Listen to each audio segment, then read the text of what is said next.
Hello, I'm HQ of HQ Reacts. If you find yourself here and you're not subscribed, please like, share, and subscribe. If you find me on other social media platforms, please follow me, like, share, and subscribe. We are trying to get to 5,000 subscribers. So, you can catch me on Facebook, YouTube, Instagram, and TikTok.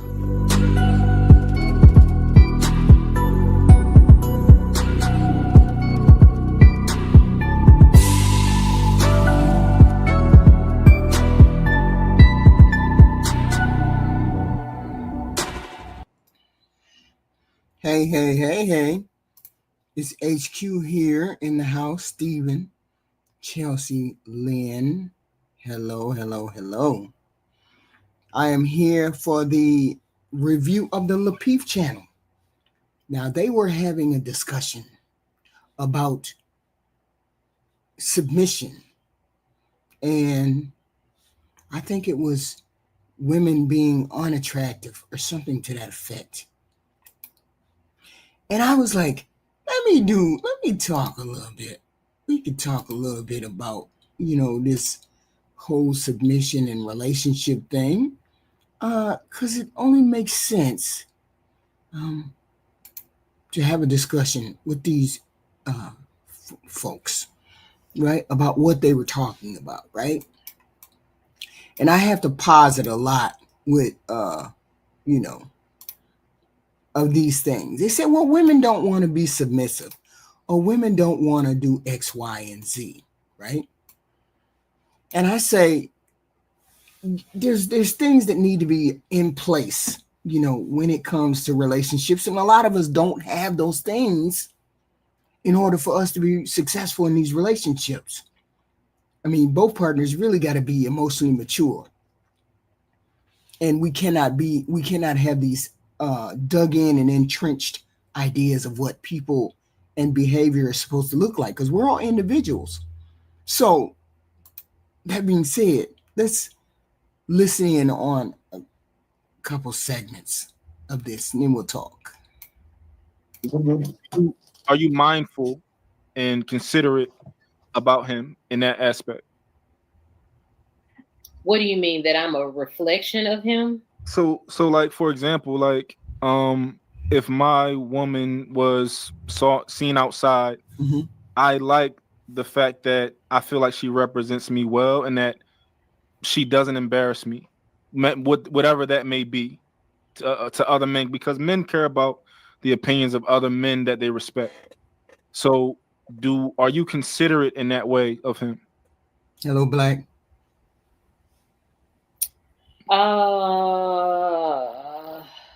Okay. Yes and no. And the reason why I say that is because, one, if you feel like you should be picking a woman who respects herself and she wouldn't embarrass herself, and you feel like you align with that, there are a lot of men that don't mind a loud, boisterous woman out in the streets and dressing however she dresses. It doesn't matter. Everybody thinks inappropriate dressing is different. But so you wouldn't pick a woman like that.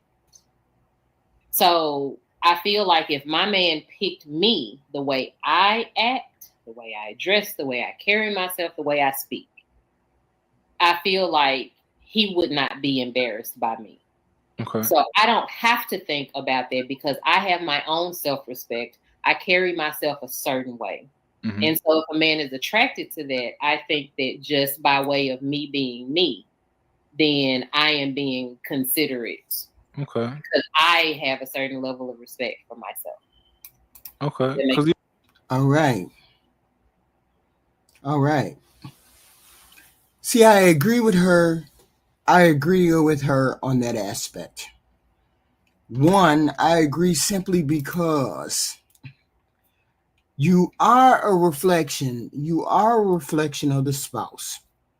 And you represent the relationship, but you do have an individual persona, and that persona should be to a standard that man already understands, or that standard should already, he should be aware of that standard already. Yes, represent your spouse. It's about honor. It's about honor, and it's about integrity. Really, it's about honor and integrity. Because when you're in a committed relationship, especially a marriage, people will judge your character by how you act when your partner is not around, right? If you're flirting, disrespectful, acting out of pocket like you're single, I mean, it does feel like a betrayal to your spouse, even if they don't see it, even if they're not around, right? So representing them means you're mindful of the bond that you have with a spouse, okay? To behave accordingly, and that means faithfully, respectfully, and with integrity, right? And it protects that relationship. So, and then I understand her, what she's saying. She's saying if you conduct yourself a certain way before you get into a relationship, your spouse should know how you conduct yourself before you get into a relationship. Your spouse should be aware of your character before they get into a relationship with you. So there's no surprises there. So I said that before. Fee never had to worry about me going outside with my ass out because he knew I was not that type of person when I met him. So this is what she's saying. He already knows how I am, so he doesn't have to worry about that. Because these things have like subtle nuances, like even just the idea of like, if hypothetically, if my woman was outside and whenever somebody said the word submission or obey or that I'm leadership and all this, if she was just making faces and kind of disagreeing with like, yo, the man don't got to be a leader, like, all that type of stuff. We need like a partnership. We both make decisions. Like that would kind of, I wouldn't like the way that makes me perceived by the other men that I do respect. You wouldn't be with that type of woman. Yeah, but I'm curious because I'm kind of getting not mixed signals, but like on one side, I feel like you would like you're trying to convey that, oh no, I'm with a real man, like he's a leader, like he's this, that, and the third, and I'm kept like I feel like that's kind of one thing that you are conveying, but then another side is like masculinity, like that ain't, like I grew up with that and it ain't all it's cracked up to be. They just tyrants and all that type of stuff and obey and words like that. Get that out of here. So hold on a second. I think how it feels. I think what's happening is we're getting different messages here. So Bo has articulated pretty much she's already good right now, right? So prior to that, I was under the impression that she was pretty much like trying to find out how to find a person, right? That's what I'm thinking. So because I really have no advice of people who are already good, right? I don't think we could. See, I think right here we are going to continue to run into the same issue. I think most men and women, and I think it's really, really on the black relationships, you're going to run into this issue all the time because when people you use the word, you see, it should never. I don't know how to fix it. Men came out with the word lead. Women understand the word lead. We just look at it as a marriage, as a partnership. It's the same thing. It's the wording that people get hung up on. Okay? It's wording that people get hung up on. And as long as people get hung up on that wording, we're not going to move forward in relationship, in the status of getting married and being a husband and a wife. You just have to insist on someone being a leader. We understand the leader. We understand that a person is in charge of the household. We understand that. It's just used in a different context when it comes to modern women. We're not talking about traditional. Nobody's going back to the tradition. Words matter, of course. But women are still going to use the word partner. White women, black women, it doesn't matter. We're still going to use the word partner. This is my partner.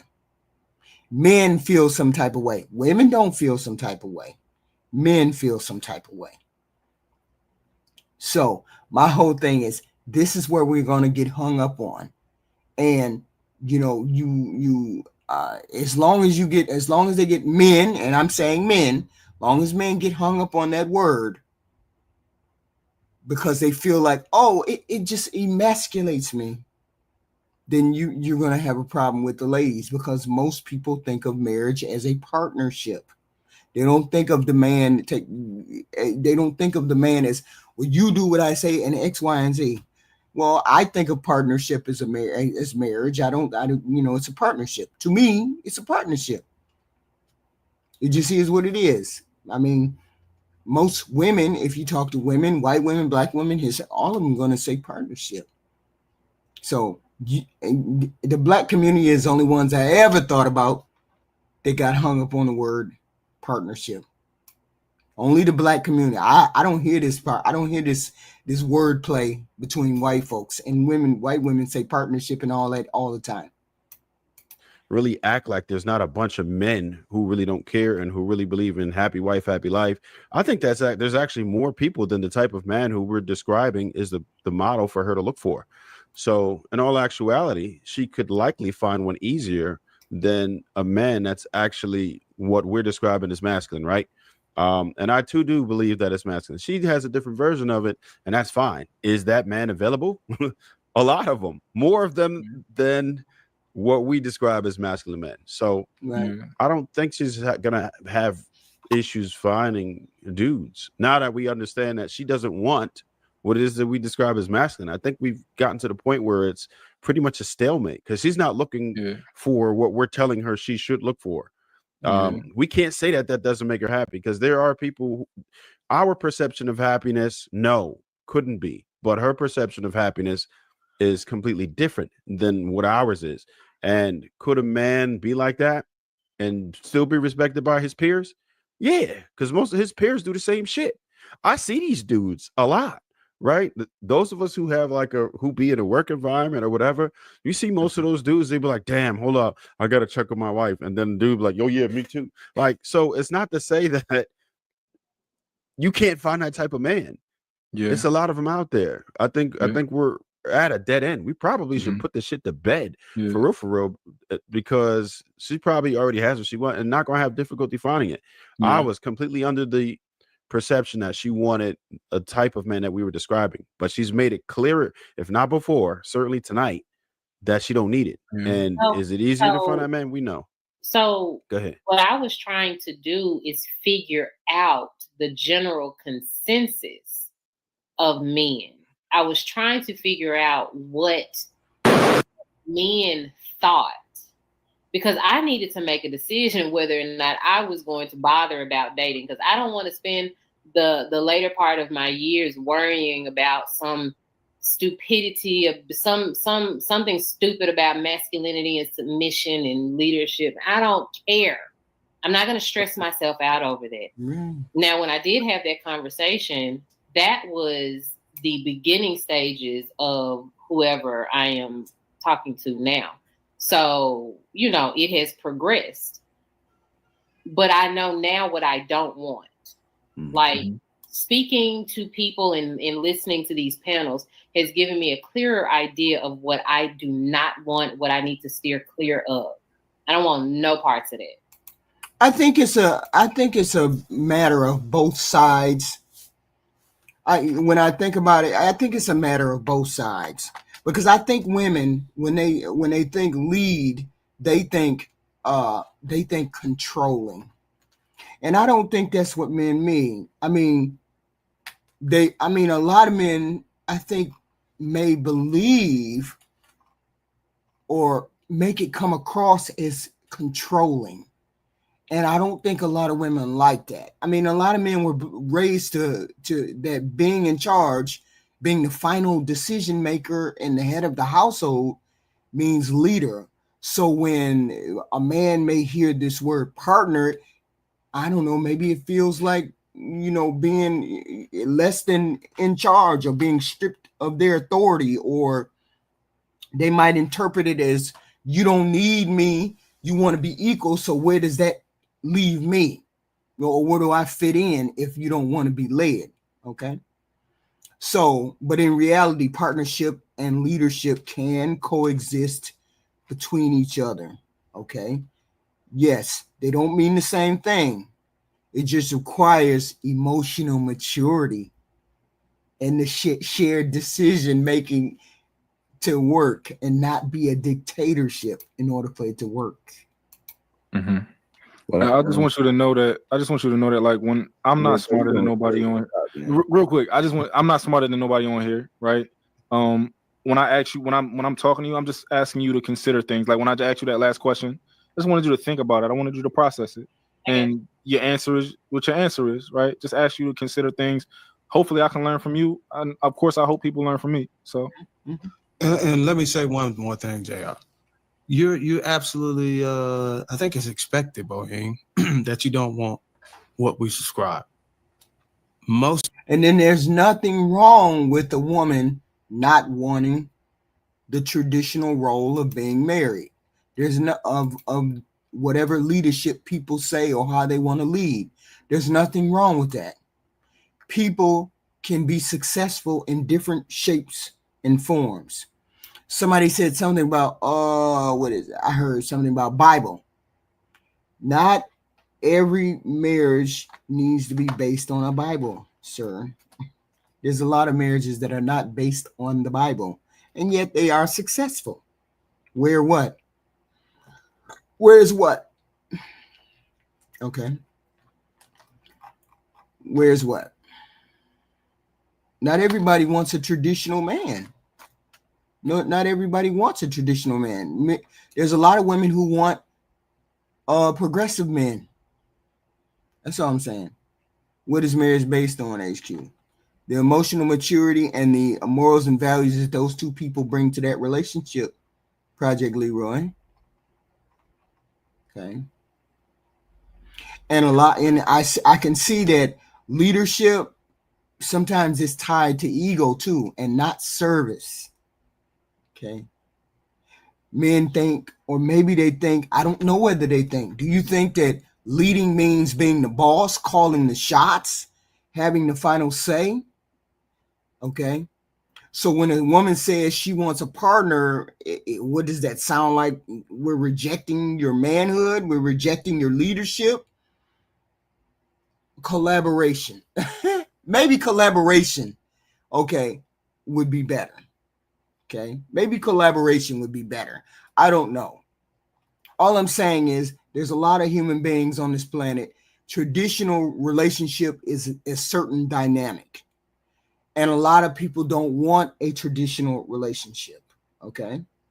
You can be successful in many different types of relationships. People can be. Okay. It's not a matter of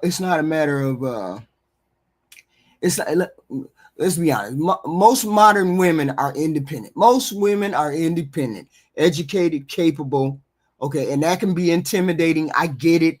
Okay. And a lot of men base themselves on being able to provide for a woman.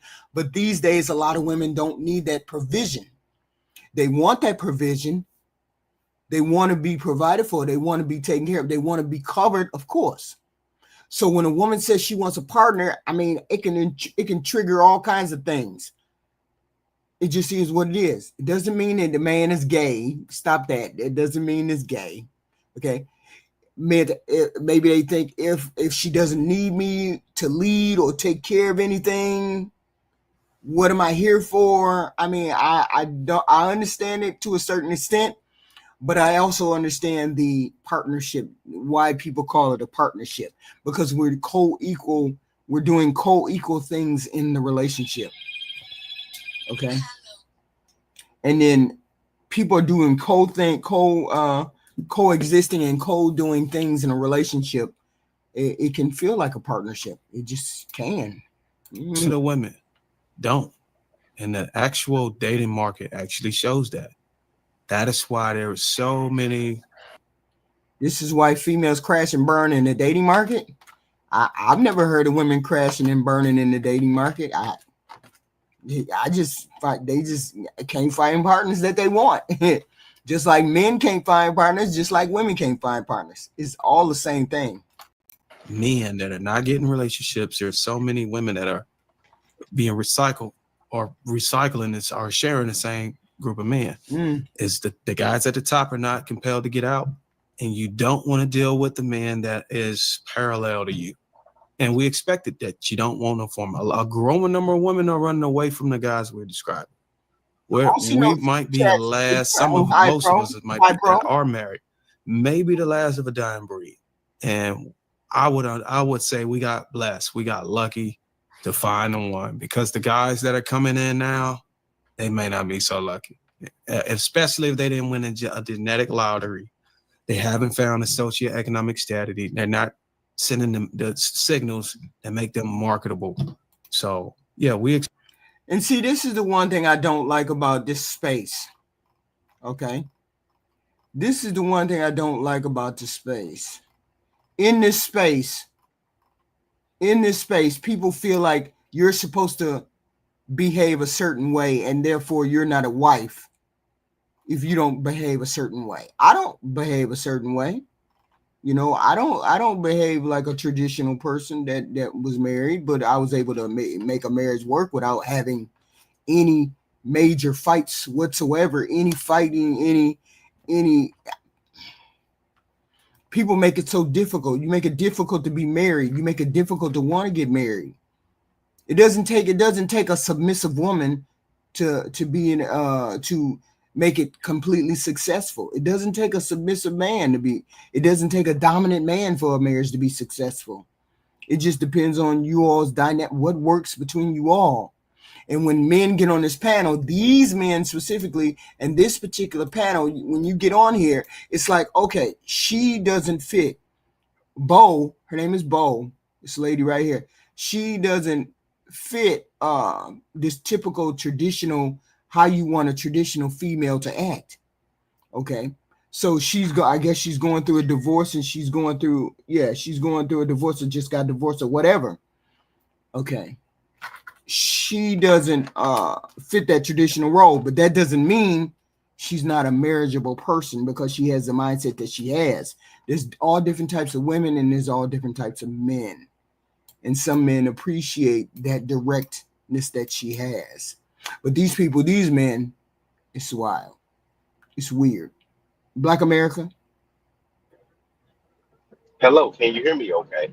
Mm-hmm. Too much. Yeah, I can hear you. Yeah, I can hear you. Okay. Good afternoon, HQ. Good afternoon. Women don't want traditional men. So women don't want men that will take them out to dinner and pay on dates and things like that. No, that's not anything remotely what I said. No, well, you said women like progressive men. A progressive man, if we go out to eat, HQ, you cracking that pocketbook, baby. No, progressive. You cracking that pocketbook. When I mean progressive, I mean when you're married. We're talking about marriage. Are we talking about dating, or are we talking about marriage? Because if we're talking about dating, or we're talking about being married. So if we're talking about dating, that's a whole nother thing. We're talking about when men deal with women all the way through dating and marriage and or whatever. Now, we have already said that you are the anomaly as a woman, right? We already know that you're not like any other woman, huh? Yeah, but I still live in modern times, and I still understand the modern ways. I also understand. Okay, so you've heard women saying that they don't mind paying for dates. Yeah, of course. You've heard that in mass. That women don't mind paying for dates. HQ. Yeah, they don't mind paying for dates. If that's discussed at the beginning, women don't mind paying for dates. They don't mind getting dates paid for. I mean, they probably have a problem. They probably have a problem with them paying for the date. But That's what I'm talking about. A woman paying for a the date all the time, paying for the date all the time. I'm saying a woman doesn't mind sharing a date. If we go out on a date and you say split the bill, of course. If I don't know you, of course, I don't have a problem splitting the bill. But HQ, and I submit to you as a man that if you are to tell a woman, hey, we're going to split the bill, you will never hear from that woman again, HQ. As a man, I don't know why women. 9 times out of 10, if she say we're gonna split the bill, it's because she's not interested in you.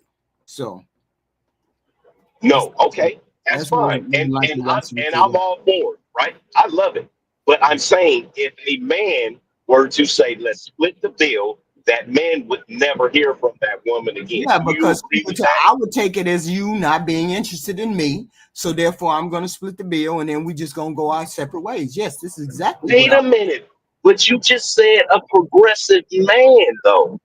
This is what confuses us. What you mean a progressive man? I asked you, were we talking about marriage or were we talking about dating? We're talking about dealing with when even in a marriage, the men don't get what you got your husband a bike. I am floored and flabbergasted about that. Do we see women getting men things that they want on a regular basis? Wait a minute. Well, see, here's the thing. I'm confused. I'm not confused about what direction you come from, but you're only one human being. You're speaking for all men not getting anything from their wife, and me and RNN, me and her both told you that we gave our husband gifts, that we gave our husband X, Y, and Z. Well, so you said that they don't do that. And I'm saying I totally believe you guys, right? I totally believe you too, right? But you too. So why wouldn't other women do the same thing? Because I've been a man for 50 plus years, and all I do is talk to men. And I know that on Father's Day, Christmas, Valentine's Day, and every other day of the year, men don't get anything. I know from the studies that Father's Day is number 18 on the list, and Mother's Day is number 2 on the list as far as spending money behind Christmas. Yeah, Father's but Day why do you equate caring with gifts? Why would anybody equate caring? Men don't equate caring with gifts. No, we don't. But we tools, cars, dinner. We want to be appreciated. It doesn't have to do anything with a gift. But wouldn't that be an individual thing? Why would that be a woman thing? Why would that be a woman thing across the board? Because you can't be saying this is a black woman thing. This is not a black woman thing. This is a white, black, and Hispanic men thing.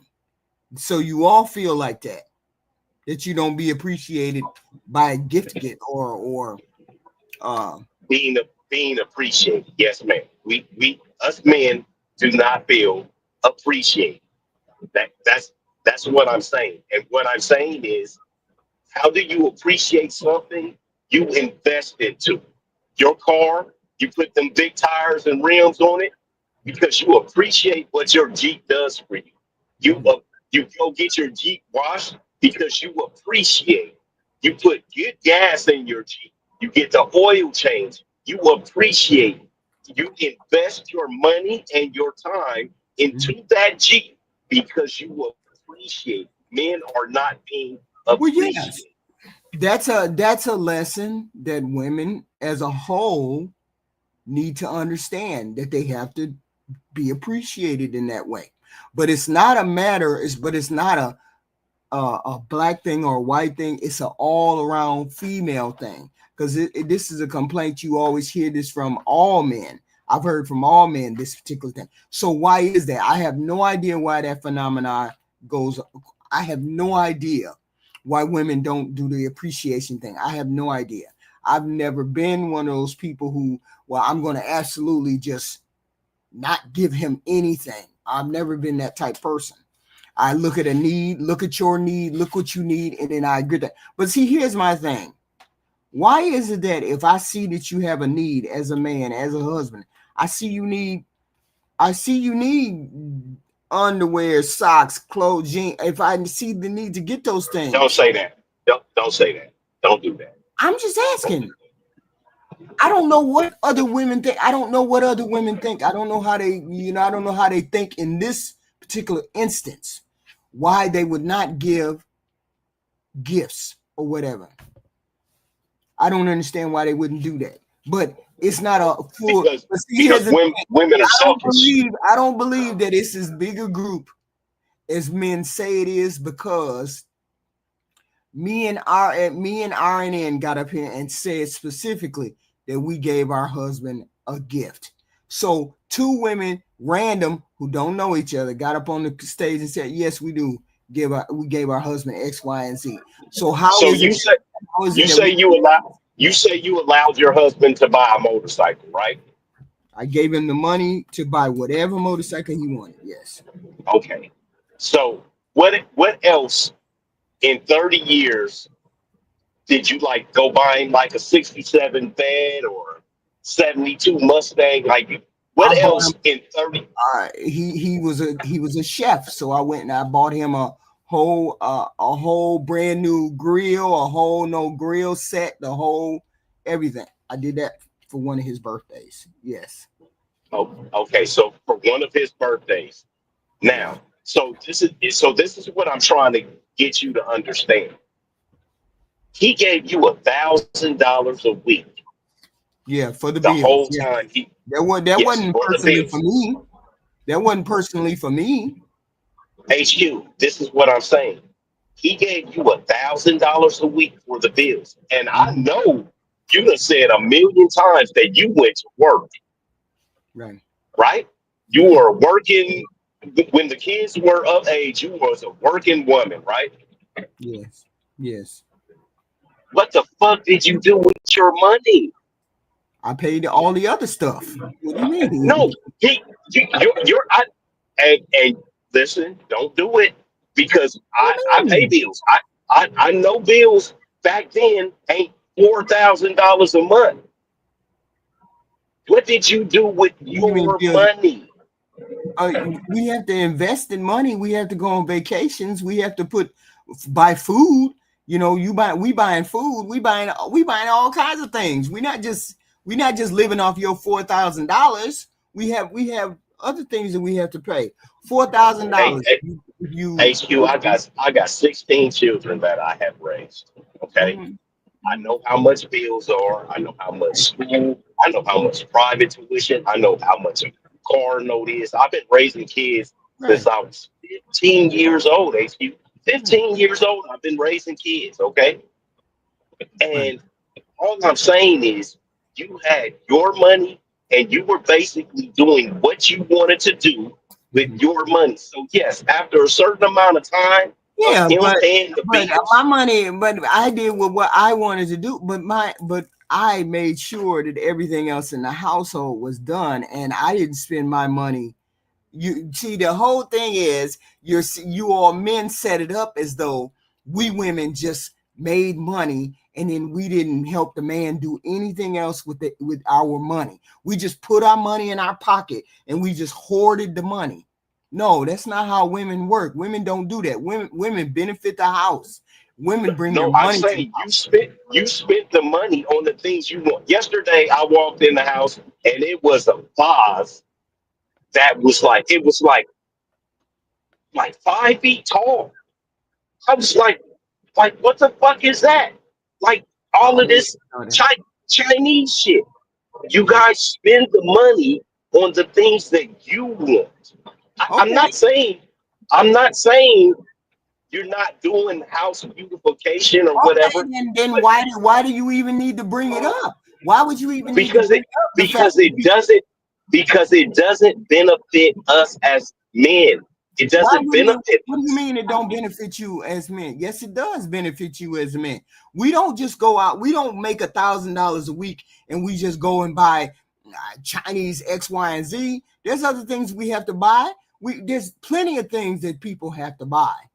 Y'all just don't like the fact that we don't have to account for the money that we make like that. Your money is the provision money. It is what it is. You all make that agreement. When you get married, your $1,000 a week is provision money.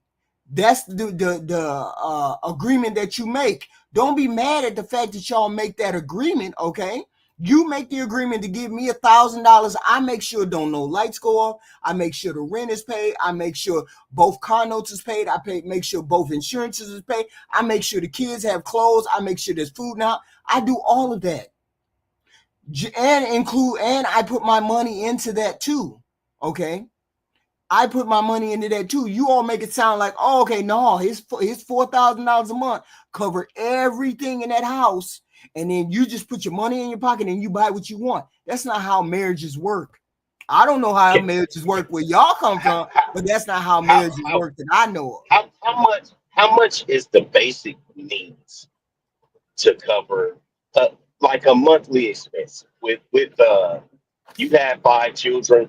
Let's go with 5 children. Let's just go with 2 kids. Let's go with 2 kids. Let's go with 2 kids. Okay. Let's just and bang through it real quick so we can get back through the video. So let's bang it out real quick. So if we're looking at 2 kids, we're looking at least rent back there, maybe $1,000 a month. Rent. Okay, we got 2 cars. Let's just say for shits and giggles, the money on 2 cars, $600 a month, $650 a month. Then we got insurance on the cars, maybe 2. Wait a minute, hold on, HQ. Hold on, HQ. What? Are you talking about we have 2 separate cars with 2 separate car notes, and each one of them are $600 a month? We were grown adults when we met. What do you mean? He had his own car, and I had my own car. Yes. Okay, so I want to ask a clarifying question though. Was he paying a car note on his car? Yes, he was almost done paying a car note in his car. Okay, all right. Well, at least you got to the almost done paying it. But when I met him, he had like a year left to pay on a year or either 6 months on his car. I had just bought a car because I had just graduated from college. So I had just bought a car. So I also had he had it.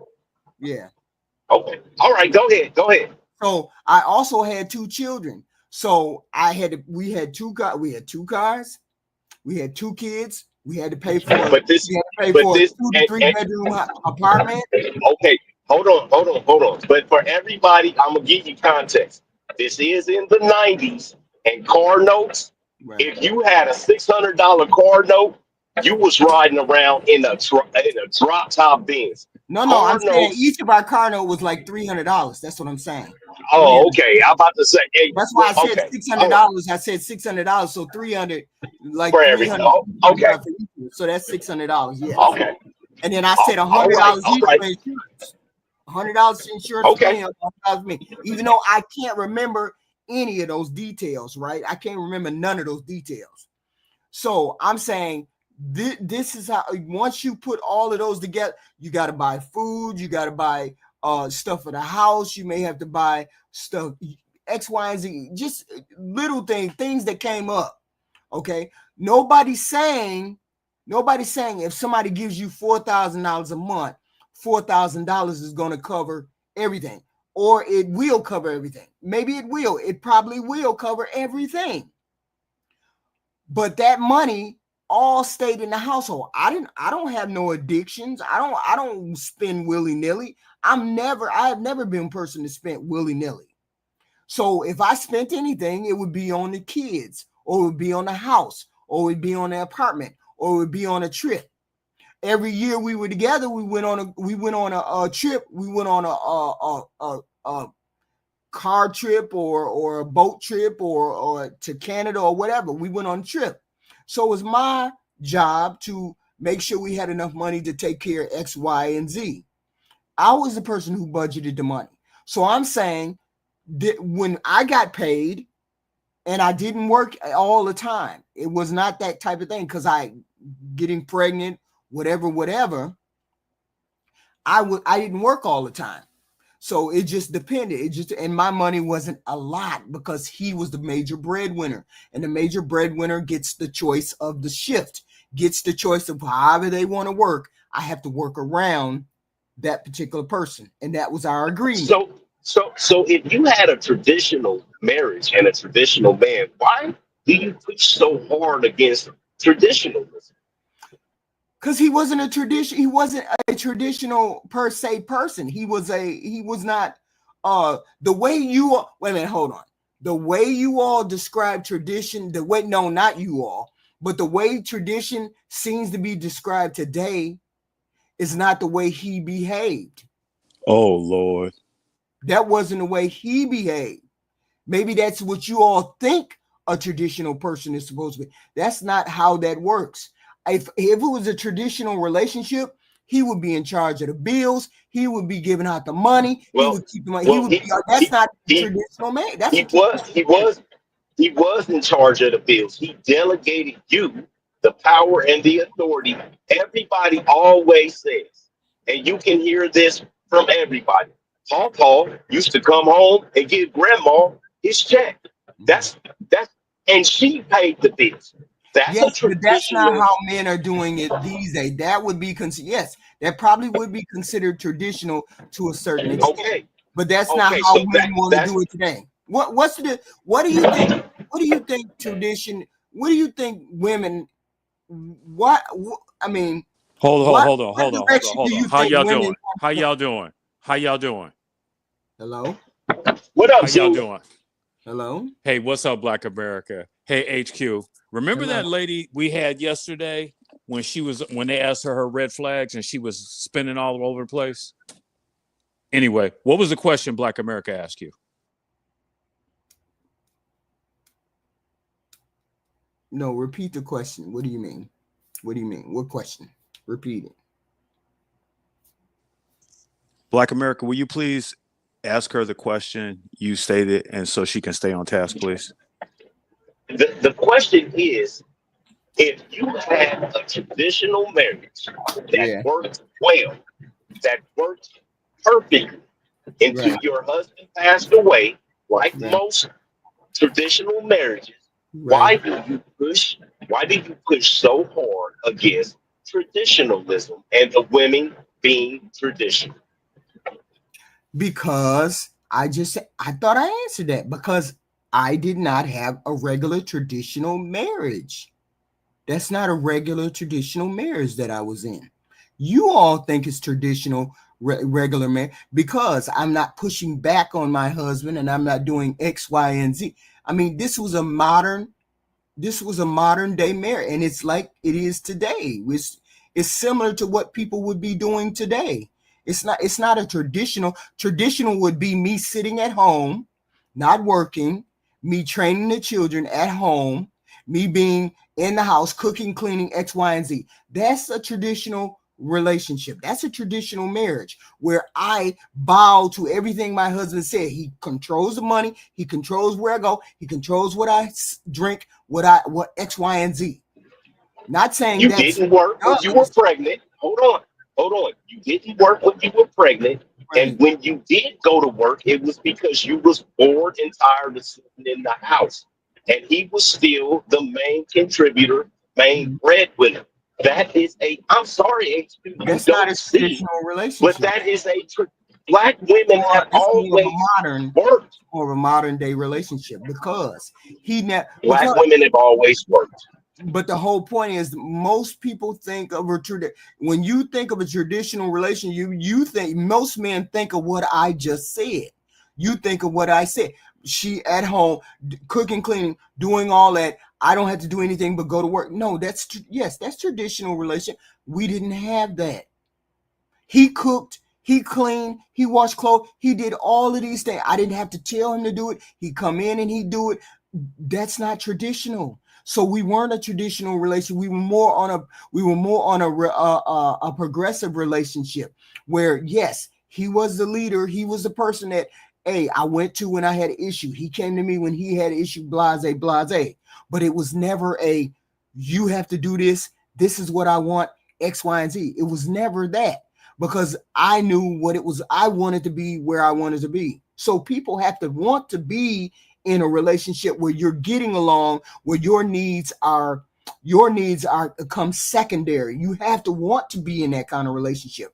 But that right there, I would never describe us as traditional relationships. I'm sorry, HQ. Everything you described was a traditional marriage and relationship. Everything from stem to stern was a traditional marriage and relationship.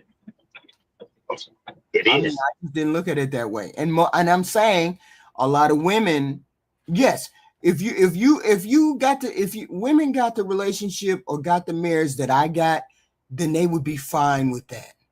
They would be fine with that if they got the relationship that I got. Yes. What man doesn't cook?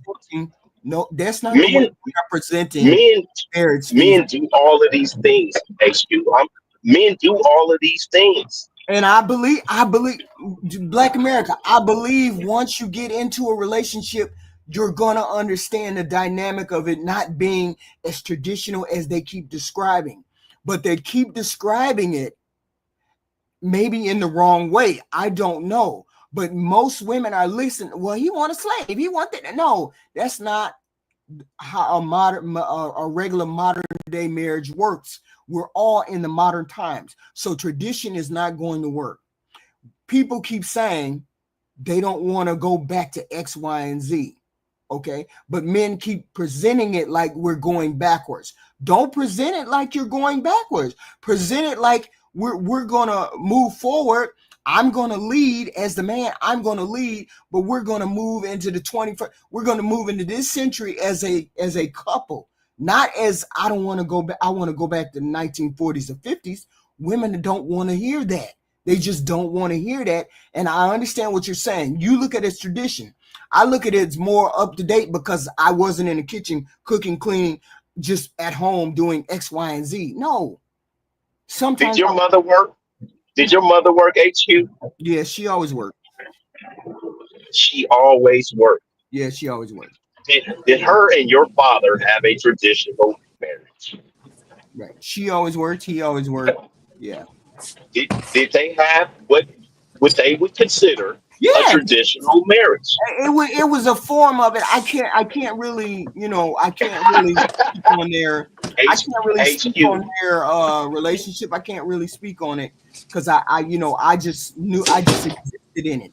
I couldn't even begin to tell you, how, but I do know he was more of a I go to work and I come home and go to sleep and I don't do any work or anything. I know he was that type of person. Every once in a while, he may pick up. You've never seen your dad barbecue? Have you ever seen your dad barbecue? No. On the weekend? No. He never. What industry or field of work was he in? He was like a plant manager. Oh, so he worked long, hard hours. Then I got you. So I never really saw him, really doing any cooking. I never really saw him doing any. That would be considered traditional. I never saw him cooking. I saw him, go to work. I mean, since I was a kid, he worked midnight shift. He worked 11 to 7. That was it. Come home at 7 o'clock, and then he'd make sure we got off to school, and my mom would go to work, and blah blah blah, and that's it. So forever. But I never saw him pick up a dish. Every once in a while, pick up a dish. Every once in a while, cook a meal. But when I got old enough, I had to cook the meals because I was the oldest daughter, right? So yes, that would be considered traditional. But we didn't. I can't say that. Maybe it's a hybrid. Maybe what I had was a hybrid, where we sort of had tradition, but we didn't. But I didn't look at it as the way people describe it now as going, cooking, cleaning, staying in the house, doing X, Y, and Z. I didn't look at it like that. No. So we weren't like that. But then Fee did love to cook. So he loved to cook. So that was never a problem. He would always jump in the kitchen and cook dinner. It didn't matter whether he came home from work or whatever. He'd be like, I agree because we cook much better than you guys. Our food be jamming. Yeah, yes. He came from a family that's all they did was cook, and they knew how to cook and make recipe and knew how to measure. He came from that kind of family, so he loved to cook. So it was not traditional in that sense. So yes, so maybe you can say hybrid, traditional and regular. And I think most people don't want to go all the way back to traditional. Maybe they want a hybrid. Maybe they want a half and half. I mean, maybe people can look into that. I don't know. And it depends on a human being too, how their relationship works. Because modern people be doing some modern shit that maybe it works for them. I don't know. I know the modern relationship where the woman is taking care of the man. I know that would never work for me. So I don't know. No, he can't fight it. Expect women to come on here and say they don't want nothing that we are trying to convey. Go ahead, Jay. I guess we spent the last few minutes about Bo, man. I had the last topic, man, which was choosing better, but I guess we weren't able to get to that. Well, hopefully we put this one to bed. Yeah. We oftentimes never get all the way through the list of topics because we're always talking about Bo's dating life. She's a star, you guys. She's a freaking star. Giving main character energy. Yeah. Dr. Lady. So why do people have a problem with traditional relationship? Why do you all think women have a problem with the word tradition? Why is it a problem? And why is it why is people stuck? And when it comes down to being in a relationship, most people don't. Most marriages aren't traditional in that way, right? Yeah, black families didn't have the tradition of being traditional. Yeah. She took her dentures out. Yeah. No, I'm just kidding with you. Yeah, lady. What's going on? She was asleep, child. Successful MD $2 says provide a quality list that a woman brings. Successful MD again $2 says many research everything except self-improvement. I really wish y'all watched Love Island. God damn, it's so much fun. Love Island. It's so much there. I watched it. I watched it. We can talk about it. I will tell you how much Huda is toxic. I will tell you how I love Shelly and Ace down. I will tell you that Nick and Olandria seems kind of forced. Yes. But the fact that they stand together, I haven't decided if they stand together for the spot. I can hear you. Do you know which one of those men said, "I wish you watched Love Island"? His name is Trigger. Do you know which one of the guys said that? Yeah, that's Darwin. Darwin or Darwin. I think it was Darwin who said that, right?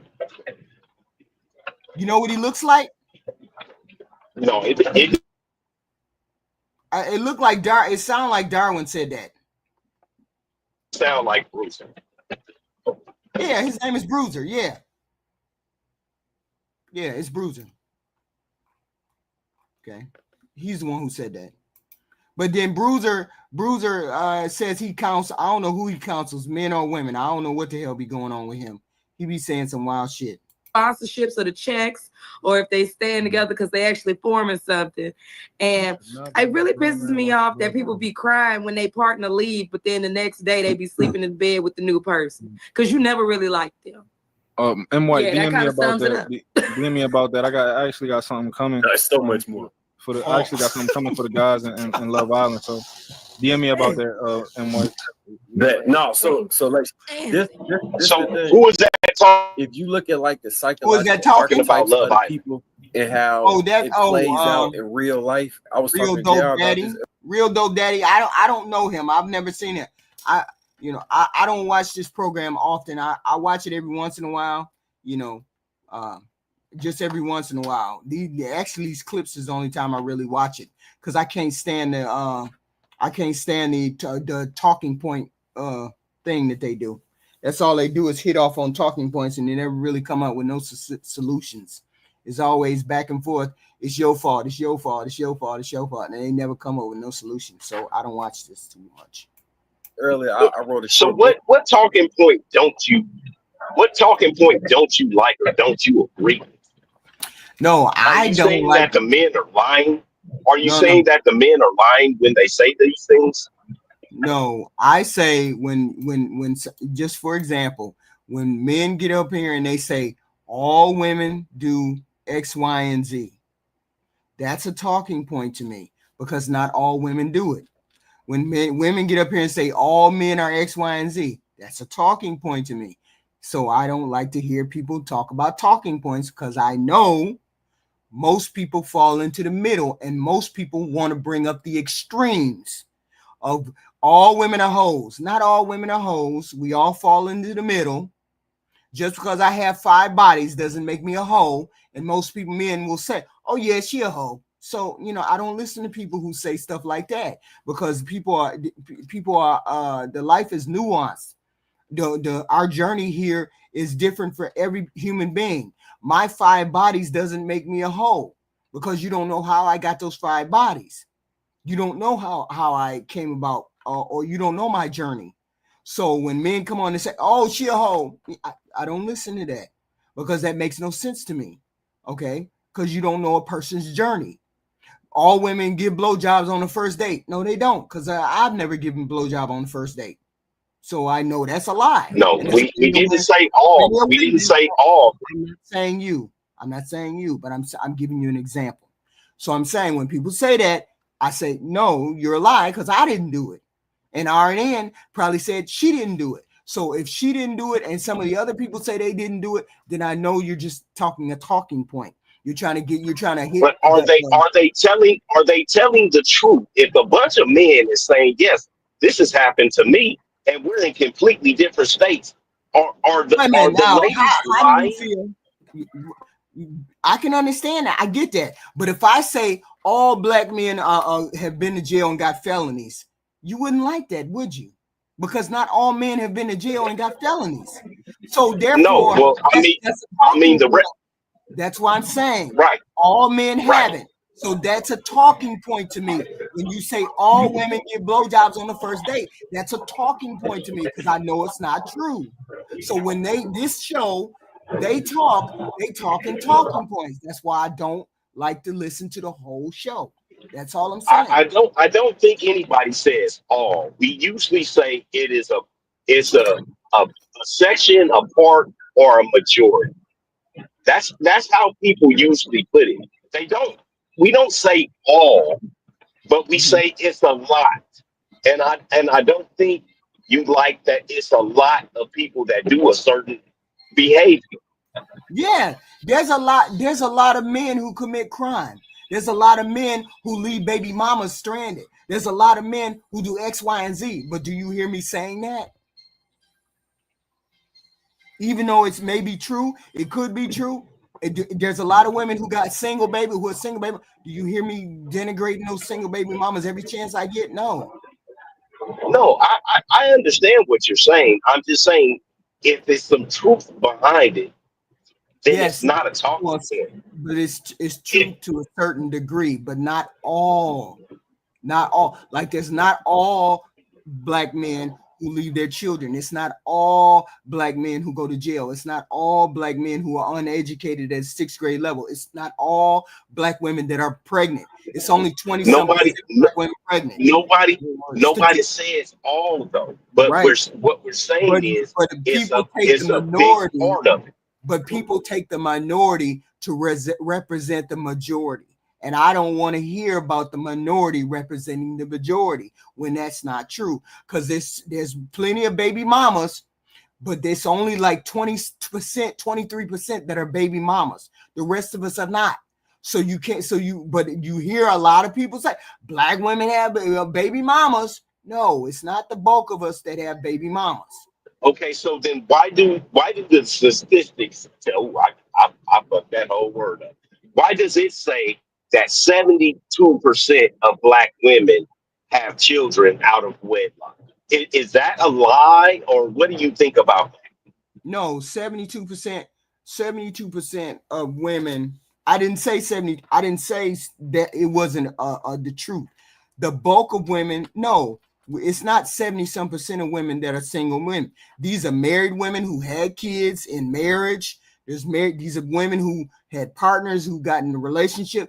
When you say baby mama, you mean somebody who just dropped off a baby, skied in her, and then that was it. That's not necessarily true. So you are saying that, and I want to get it right.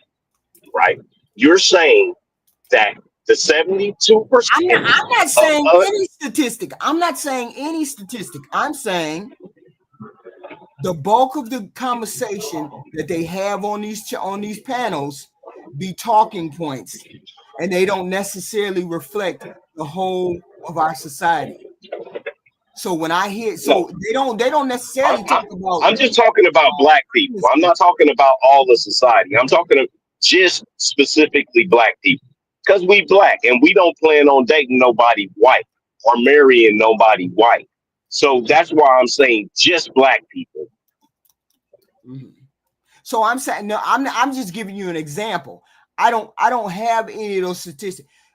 The whole point, but I don't think it's 70%. I just don't believe it's 70%. But when they say 70% or whatever number they say, it's always a talking point, and it always represent the minority of us women or minority of the men.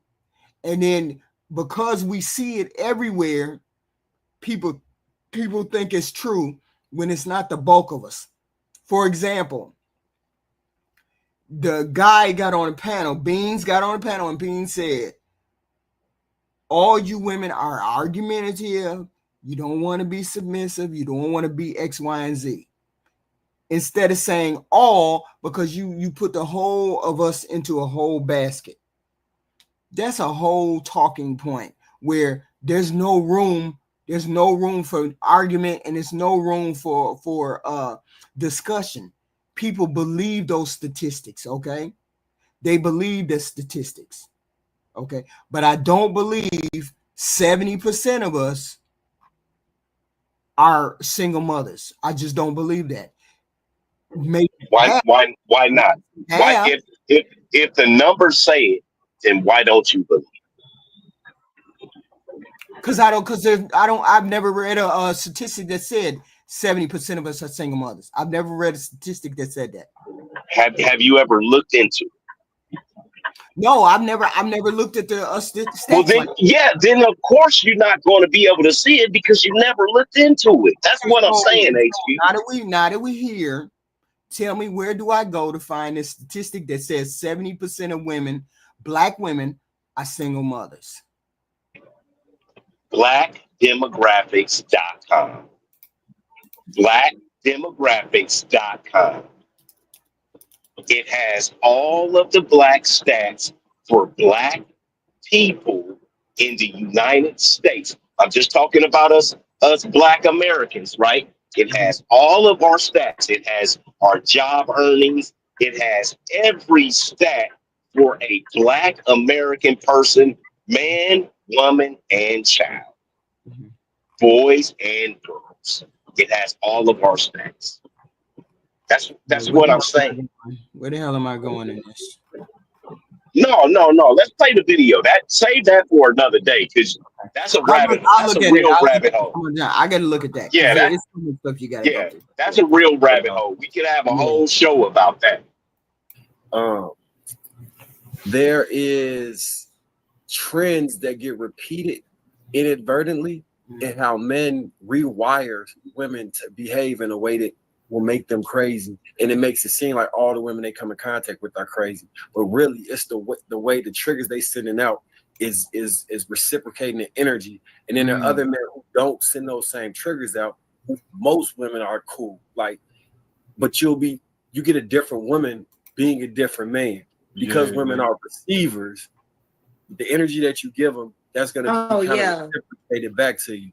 And so I think Love Island a great example of like parsing through those type of character traits and how it's not even consistent with money, height, or social status. It's more so with interactions and personality traits. Yeah. And if we could have like really dove into it, man, Joe, I was sitting up. It's so much here. It's just so much. It is so good. I can tell you the exact moment Huda became a crash out. That's that moment that Jeremiah didn't kiss that girl in the challenge out of respect.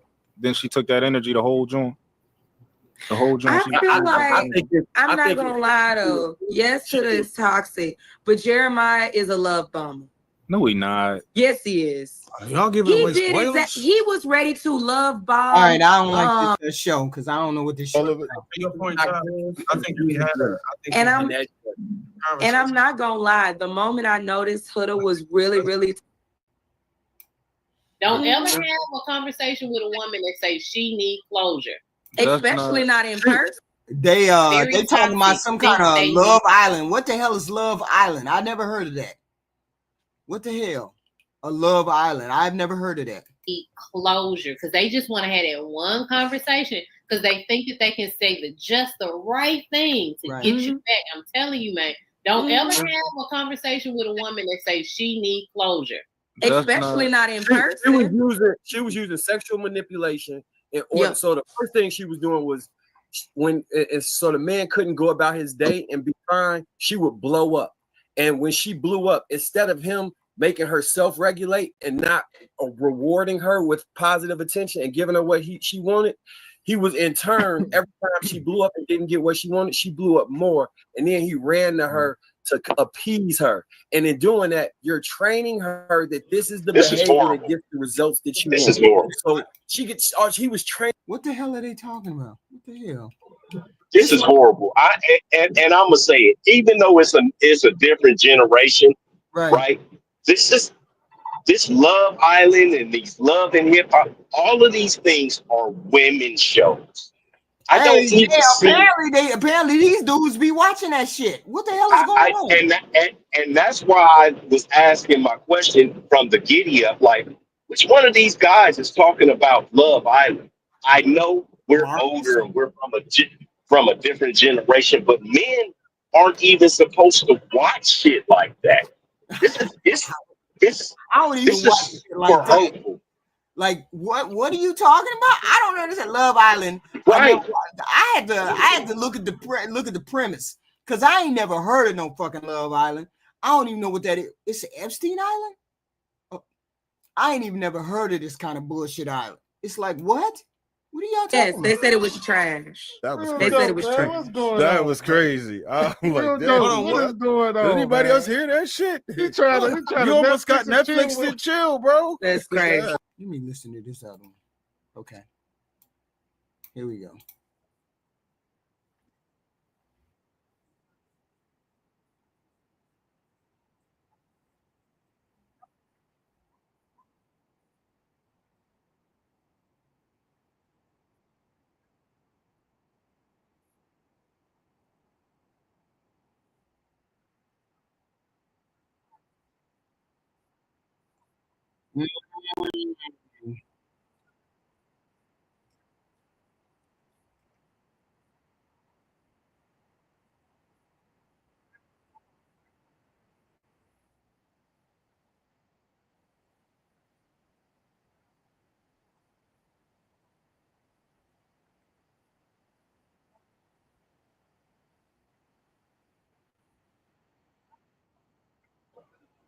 Are you looking for something in particular? No, this is the subject. The subject is the desirability of black women. Yeah. Oh, the video is. Why the hell? Oh, okay. I'm sorry. Fucked up. I'm sorry, y'all. I'm chilling over here looking at the screen. And that's not. Oh shit. Hold on. I'm chilling over here looking at the screen. I'm just going along with what the hell is going on. And y'all can hear it, but y'all can't see it. I'm sorry. I apologize. I was looking at it. To feel like we know what's on other people's minds to that extent of like, yo, this is Huda's reason, and she just didn't like that she was black, and because what's her name? Shelly cute. Like, So, and how She's like definitely cute. So why would she take Ace and do the absolute most? Like, if you know that they're paired up, why would you put your whole coochie on that man's face? because we don't Because know. you thought you could take him. No, because she was a black woman, right? She was with Ace the entire season. Well, not the entire season, but she was her and Ace had a vibe the whole season, and like her and Huda. Oh, what you trying to say, Mike? Man, look, the issue. I agree with part of what Lacey just said, what Bougie just said. What she said? I do think that because one, to get all of that work done, there has to be a form of insecurity there, and then she paid for a body, she paid for a new face, and all this other stuff. And let's not act like she didn't follow the black woman blueprint. Fuller lips. Oh my god! But what other race has it? Black woman blueprint. What other race has it? You know how many?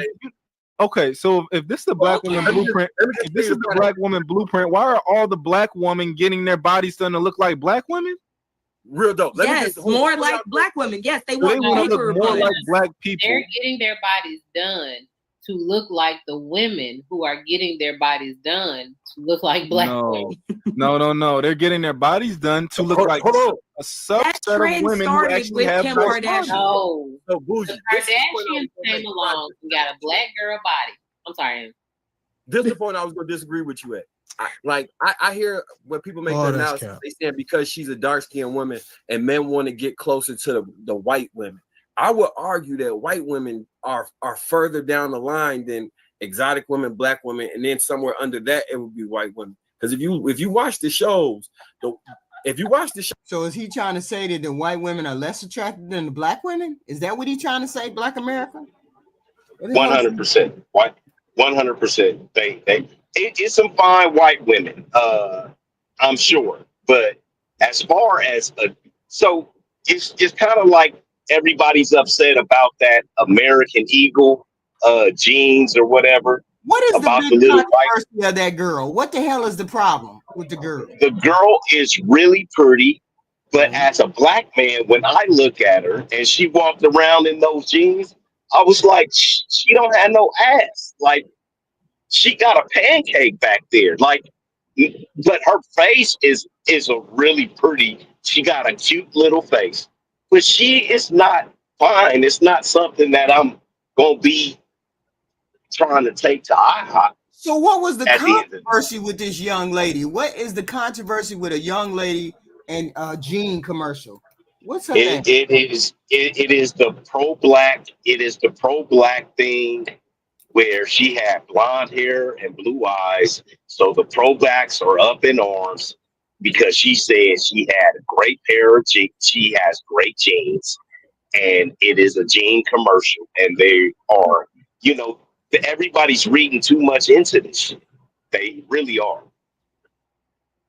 The lady, and she got a great pair of jeans. And what does she do? She just got a great pair of jeans. She just wearing a pair of jeans, walking around. And people are upset that yes. Well, it upset people because they want to eradicate people and gene therapy and this, that, and the third. She's a skinny little white woman with a flat butt walking around like nobody looks at her and said, damn, I want some of those jeans, but another white woman. Like, she don't have no ass. No, so the play on the word, so people are saying not the jeans, but the gene, Genes, like the white gene, the black gene, the Mexican gene. Is that the problem? People thinking in terms of gene? Is that yes? That's exactly. I'm looking at this commercial. I'm looking at her commercial, and I don't see nothing. I would never have looked at it again. Apparently, I ain't looked at it before. So why would there be a big thing about the white girl? Because she don't look. She look like everyday average white girl to me. Because she got a pretty face, and that is what white people are attracted to.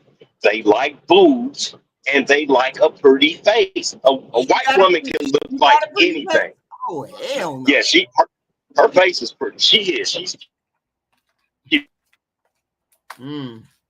I don't know about having no pretty face. She looked like 3 or 4 to me. That ain't no pretty face. Wait a minute. When you compare her to Scarlett Johansson, hell no. She ain't nowhere Scarlett near Johansson that. is. Yeah. It's being blown out of proportion because she ain't nowhere near no Scarlett Johansson. And Scarlett Johansson is like a 8. I'm looking at her like, wait a minute, hold on. What's the big deal with this girl? This girl don't look like nothing. This girl looks Scarlett Johansson. Yeah, you know Scarlett Johansson, right? Black American? Yeah, that's why I say Scarlett Johansson is like a 9. This girl right here, this is not a pretty face. She is less than a 5. This is less than a 5. Okay. Wait a minute. Let me take her off. That's her. Wait a minute. Yeah. That's her. Yeah. That's less than a 5. Okay. Not according to us men. She's cute for a white girl. Scarlett Johansson is absolutely she's beautiful. Scarlett Johansson. Wait a minute. With former actress. Okay. What's her name? Let me pull her up. Let me pull this chick up. Hold on. This chick, y'all know who I'm talking about. That chick y'all talking about, that little girl. What's her name? That little girl. No, that little girl ain't fine. This is Megan Fox. And that's a white girl. She's okay. That girl in the Jean commercial. That girl in the Jean commercial. Oh hell no! I don't even know why they would be arguing over that child. So she looks better than Megan Fox, but Megan Fox is sexier than her. Well, you done lost your mind. You done lost your mind if you think that little girl look better than Megan Fox. I said her face looks better, but Megan Fox is sexier. Megan Fox is a sexy white woman. That's the Transformers girl.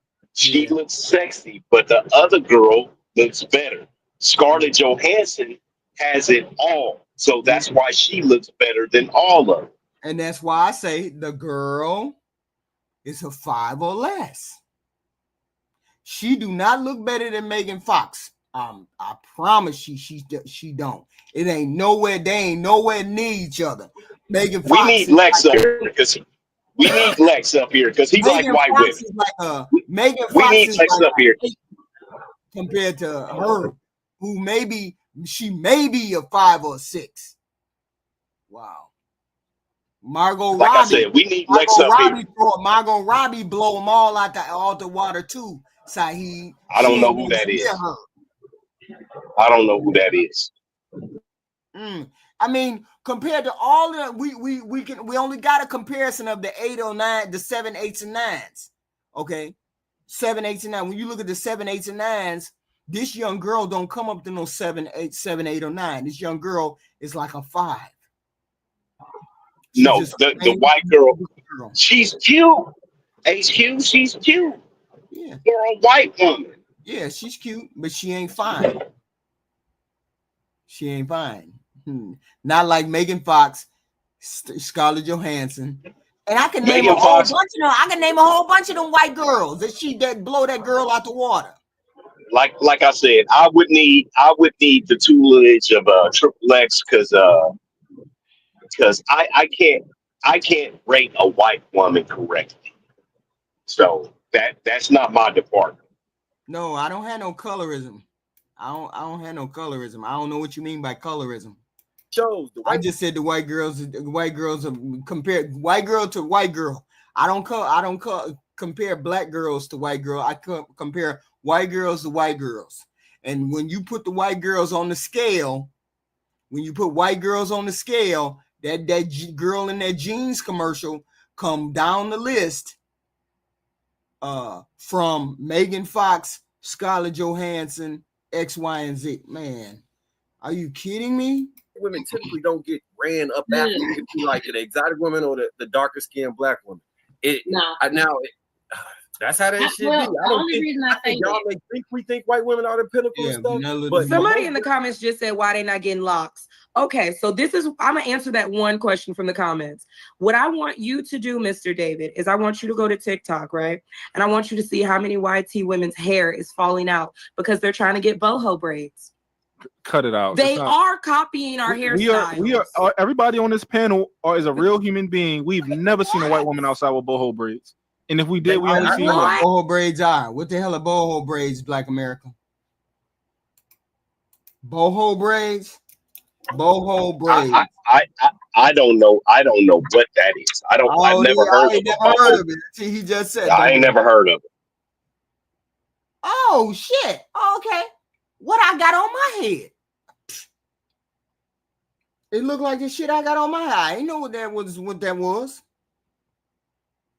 Oh, okay. I didn't know that's what that was. Okay.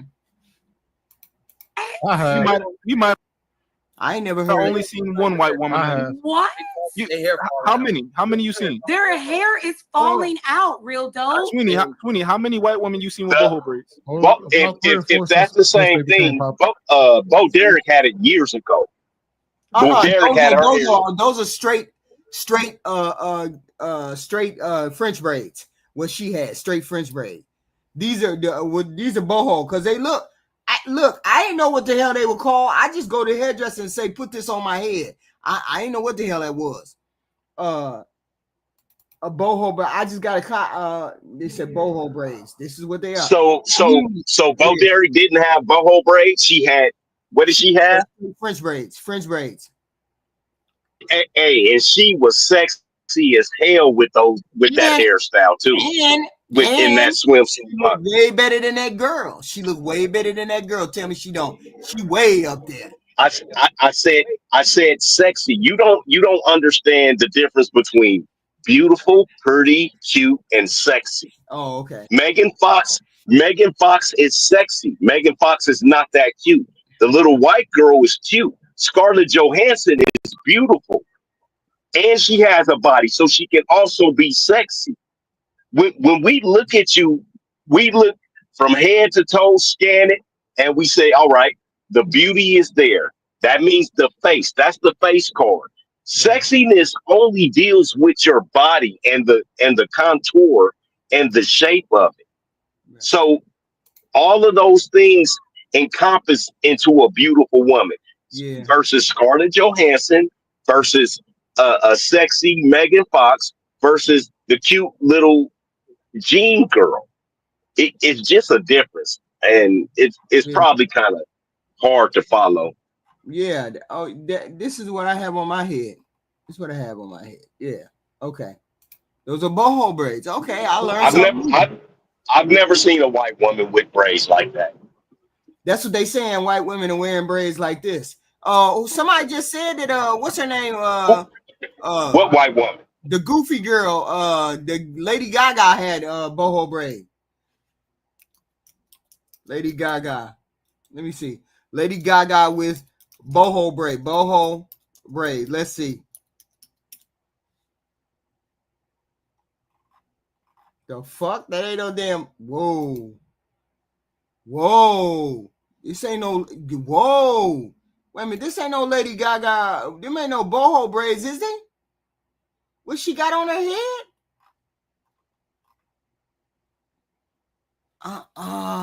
Y'all better stop playing. That ain't no. That don't look like the shit I got on my head. Yeah, so I don't know what the black women on the show are talking about. I don't normally see white women with braids in their hair. you know, when I do though, no problem. We don't have no problem with white folks wearing braids and locks. We don't have no problem with it at all. Okay, I don't have no problem. Wear what you want to wear on your head. Black women have been putting y'all's European hair on their head. I don't have no problem with them wanting to put braids or dreads or boho, whatever the hell they want to put on their head. There's nothing wrong with that. Nothing wrong with black that. women, I think black women get upset when it's like when a white girl gets her body done. They feel like white women are culturally appropriating their body to get a shape. But black women, we've seen stories of black women going to Mexico and shooting silicone in their ass and all type of shit. We've seen stories of them actually dying to do the same thing. It's just the white girls got the money to pay for the shit. To do what? You say what now? Say it again. Boho braids. To get their bodies done, to get, you know, the mommy makeovers and all of that stuff. The white girls, Kim Kardashian and her sisters, they got the money to actually get the body done the right way and not getting silicone shot in their ass. Oh, okay. Okay, I see what they were talking about. With Adelaide, but that ain't no boho braids. Them is just regular braid. Them some I don't know what the hell them things is. It look weird to me. But you know, she likes black. I ain't mad at you. See, I don't care. I don't care who you swing and where you swing and how you swing. I don't care whether you swing from one side or the other. You can date whoever you want, black, white, ugly. You can date whoever you want. I don't care. There's plenty enough men on the planet for me. That's all I need is 10. I need a room that's got 10 of them in there that like my shape, my style, my swag, my whatever. And I'll get a man out the room. So I don't care whether the white women come over here and deal with our black men or our black men go over there and deal with the white women. I don't care who you deal with. I ain't never walked into no room and said, oh, shit. Have you always felt like that? Have you always felt like that? That like yeah, always, because I grew up living inside of my head. So I grew and I read a lot, so I already had the understanding and the confidence. I already had all of that, so I didn't need validation from nobody on the outside. I just went directly for whatever I wanted to get. So whenever I walked into a room and I said, okay, or a man approached me or I was dating or whatever, I always got the men that I wanted to get. If I wanted to get that particular man, I got that particular man. I never walked around and said, well, I got to compete. I got to compete for this man. I got to compete for that. I didn't never have to compete. They just came my way. I'm not saying that I'm all that in a bag of chips. That's not what I'm saying. I'm saying whatever man I wanted, I got. I never worried about other women. That's all. Well, HQ, to be fair, you got off the market early, right? You got off the market early. Then you were off the market for an extended period of time. These women are actively trying to get what you had, but they all want Idris Elba, Morris Chestnut, or Shamar Moore to get it. You see what I mean? So they're not going to accept somebody like your husband to get it from. Your husband, unfortunately, would not be good enough for what these women want nowadays. Oh, he was a very humble person with a very humble human being. And he was a very handsome man. He was a very handsome man, straight white teeth, big shoulders. He was a very handsome man. It was just he was just a one woman man. Some people are just made that way. You're just a one woman man, and you go with that person, and then that's it. He was just a one woman man. I just never. He said, "This is the person I want. You're the person that I want." From the day I met him, he was just, you the person that I want, and that's it.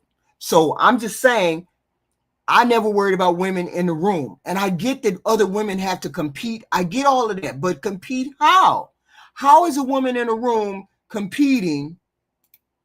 Is she competing against herself? What is she competing against? Because that's if you look and you say to women, this person is a prize.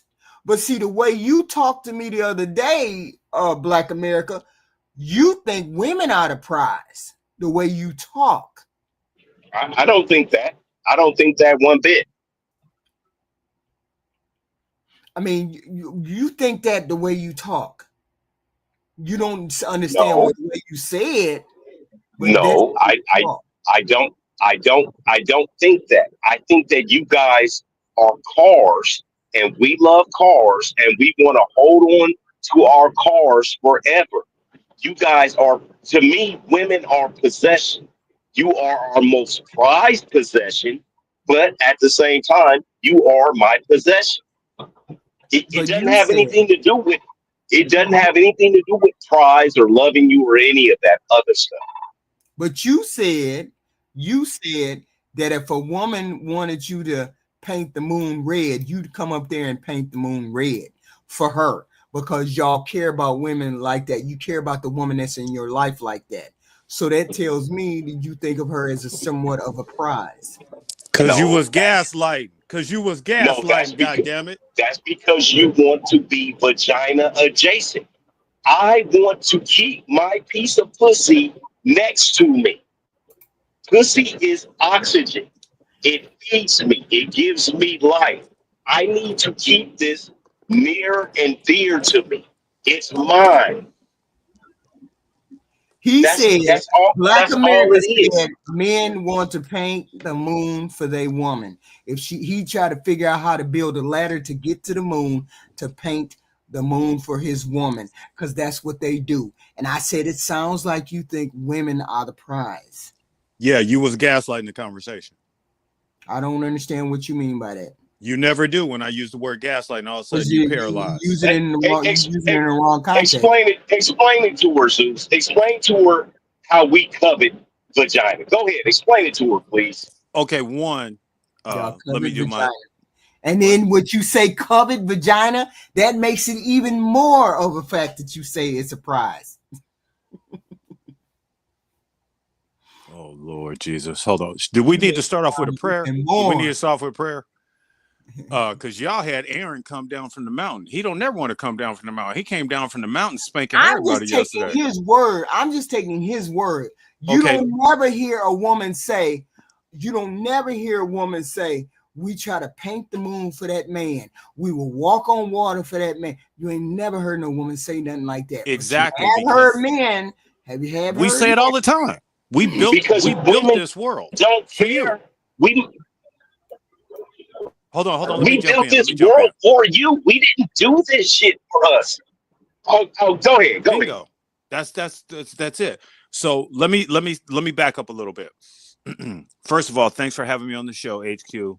No matter what happens, you know I love you. You know I love the people on the panel. Mm-hmm. Black America, the more I hear you talk, the more I hear you grow. And I appreciate everything that you bring to the table, your framework, your sincerity, and all the other brothers that come on here as well.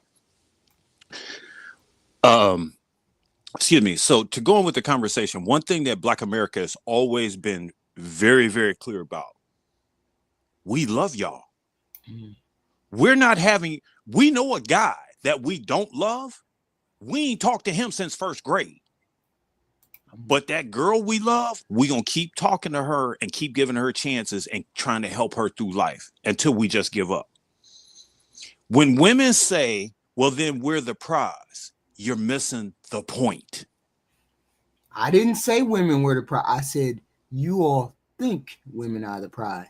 The way you wax. Okay, here we go. Goddamn. The way you wax poetically about women, y'all think women are the prize. I didn't say that. Adelaide.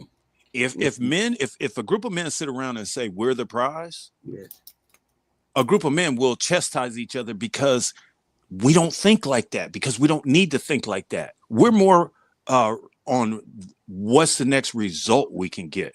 We're not going for labels of being, hey, look at Johnny, he's the prize. We're not doing that.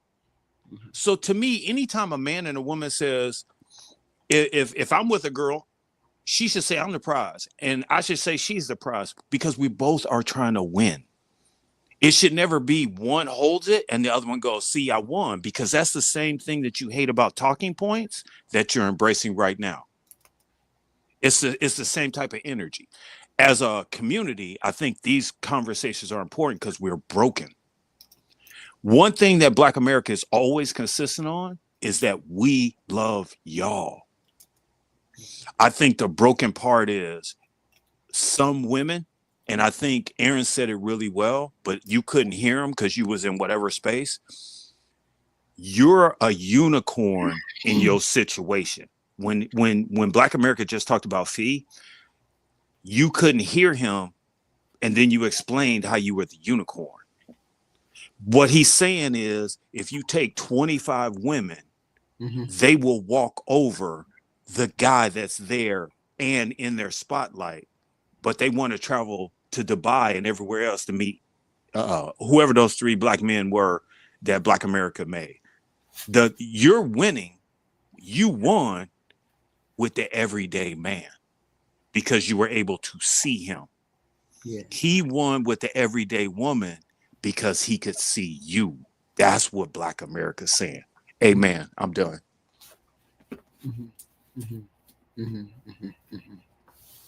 Okay. That's good. The way you described it, I still think Black America need to back off the way he talking, because he don't know how he sounds. Okay. No. That's the beauty. Okay, so I'm gonna just tell you this. There's a beauty in Black America. There's a beauty in Triple X. Yeah. There's a beauty in Aaron. There's a beauty in Jay Tillman. There's a beauty in Ty Pro. There's a beauty in Squeegee Kid, Rainbow Kid, photos. It's that Project Leroy, Stephen James. There's a beauty, because what we have to do is not agree, but hear each other out. As old as I am, I never use certain words. And then I heard Aaron say it, and I was like, Another issue, there's another word I never use. And I heard Black America say it. I live those words, but I never said them. There's things that I do in my life I never even thought about. AKA, excuse me, let me just uncover a couple things. Black America talked about not having a car payment. I done had 10 cars. I ain't never had a car payment. I never even thought about that. Yeah. But every girl that I've been with, when I hear their car payment, I'm like, I give that look like when you take your clothes off in front of dogs and they just kind of tilt their head like, what's going on here? So the beauty in us being with women is we learn, okay, we read that signal, that didn't come out the way it was in my head one way, and when it came out my mouth, it was a different thing. Right. That's the beauty with us being with the right women. When you guys were talking about counseling the other day, what the golden nugget I found missing is not the men crying, but I run a men's group. Black America runs a men's group. The one thing that's the biggest lacking thing for men is communicational tools. Okay. So because we don't have those tools, we can't come to a woman and say, hey, I don't know what I want, but I want something. Right. So we have to go to somebody else. And I think Aaron called it Wolfpack. He called it Wolfpack. Yeah, he said Wolfpack and something else, right? He said Wolfpack and elders. Yeah, there you go. So you might not think, and we might not think we all in the Wolfpack together as men in this chat, in this group. We are.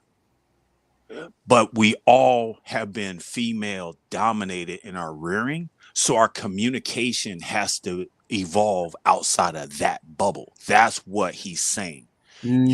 Only way I can do that is being around. Okay, I go out at night. I'm driving somewhere, and I think you had this on a girl, and you, Lex, and Black America were talking about it. Mm-hmm. And it was a girl who's a baby mama. She went on a date. She was like an hour away.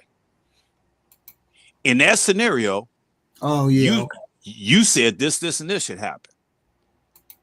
And the type of person Aaron is, you call him, he gonna bail you out. But the next day, he gonna say, you're gonna sign up for this, you're gonna do this, you're gonna do this if these things ever happen again. Black America gonna give you 10 minutes of hard love, of tough love. That's what it's called, tough love. And he gonna make sure you know how to protect yourself and how not to get in those situations. And when you do, here's what you do. And be able to see the exit signs. I think that's one thing we don't know in situations. We think pushback, pushback, pushback versus retreat. And that's one of the things you talked about. Like, oh, you know what? I'm going to go ahead and sit it out. You know what? This didn't work out. I'm just going to stay here at the corner store. That's the retreat. But that takes humbleness and character to get there. So I know I put a lot on the table. I don't mean to derail it. I just wanted to I wanted to throw those things out there because I think when we first get on these panels, we don't understand the value of these panels, of having these hard conversations. Right. And being able to hear the candid sides of the other side. Go ahead. I mean, it's the progression that I like to hear. I mean, I have a question. At one point, I have a question. I would have a question for you all. And I would have to derail. Well, I don't know. It was, I asked the question, and I don't know whether you all were on the panel or you weren't on the panel, and how you felt about that, how you felt about the direction that person. Well, maybe you did explain it. Maybe you all did explain it to me. When the person told their child a certain thing. I don't know whether you all were on the panel or not when you heard the question, or did you know well, you were there, weren't you, Black America? You were there when this was discussed. You were there. And how you personally about beans. How you personally felt about it. Did you hear me accuse Black America yesterday? Did you hear me accuse him of he owes me a coffee? He didn't deny he owed me a coffee. He knew what he did. Mm-hmm. See, that's ownership. Mm. Okay. My whole point, or I didn't want to derail the conversation, but you personally, did you say how you felt about that, Black America? Yeah, I did. Okay, you did. Did you say how you felt about that, Zeus? About what? The coffee? No. You as fathers. Say it again, Black America. I said our main goals as a father is to protect our children. Yeah. That's it. We want to keep our daughters off of the stripper poles and out of the brothels, and we want to keep our sons alive until they can take care of themselves. Mm-hmm. And so yes, that is a form of protection. So here's my whole thing, and I get it. I get what he said. You know, I understand what he said. But I understand what he said. But did you understand why that offended me the way that it offended me? Yeah, because you're a black woman and you feel like he's telling son not to mess with women like you of your skin color. And it doesn't have anything, and that's why I say it doesn't have anything to do with skin color. It has to do with character. And as I look around and I see my 7 girls and my 9 boys, I see bad character in young ladies. I see deplorable acts. And so for me, it was like, for me, I would never have that conversation with my child, because I would not make that determination for my child. I would never do that. I recall this conversation. I would never influence my child in that way, because it's just like you. How can I explain it to you? Because I'm sure a lot of now you're not telling the truth. Now you're not telling the truth. No, I'm just trying to figure out how to say it. Okay, well, while you try to figure it out, can I jump in? Yeah, go ahead. Okay, so I heard this story because it was from another podcast situation, right? Not to do something that you think may be bad. That's definitely influencing your children. So you're not being honest. No, I'm being honest in that I would never have said it. I personally never would have said it. I'm saying I personally never would have said it because of my personal philosophy. I never would have said it because I believe that there's beauty in every race, regardless of whether it's black, white, or whatever. So I never would have said it, regardless of that. To me, is just like me going to my daughter and saying, if you want to get married, if you want to be happy, don't marry a black man, because he don't marry you if he gets you pregnant. He don't mind cheating, and he's never a faithful partner. That's how that came across to me. If I would tell my daughter that, men would be up and out. And it's just like what Cynthia G did. Men wouldn't say anything. Hold on. It's just like what Cynthia G did a couple years ago. Cynthia G said, if you want to be in a relationship, if you want to be in a happy relationship, don't get involved with a black man and don't have a black man's baby. Make sure you don't get pregnant by a black man. And black men were all up in arms when she said that. What he did is on the same level to me as what she did. To me, it's like on the same level. Okay. So no, it's not the same. And no, black men just said, you know what? That she's crazy. Black men did not get her removed from the internet. Are you aware of that?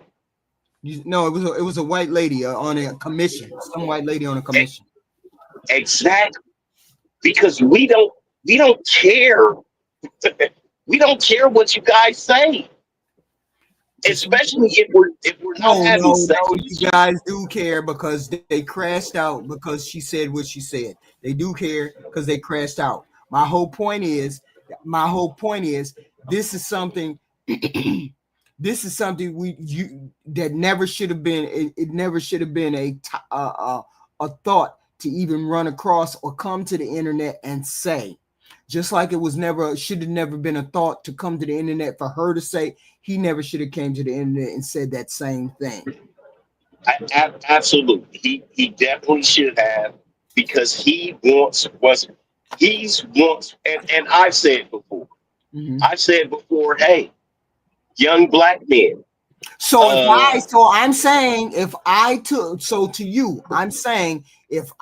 the same talking points, I took the same similar experiences, and these are not his experiences. This is a general overall experience that he has with people saying these things about black women. He hasn't experienced all of these things. He put it in a category. He put it into a category. Wait a minute. He put it into then he should never have said it. That's even worse that he said it. He said a general statement that he took all men and all the experiences that men have, and maybe a personal experience of his own with one woman, and he said X, Y, and Z. Now that's just that would be the same as me having an experience with one black man or two black men, or having all experiences with black men, and me going to my daughter and saying, if you want to be married, don't get involved with black men because they don't marry their women. They're never faithful. They don't want to keep a job, X, Y, and Z. That's just like me going to my daughter and saying that.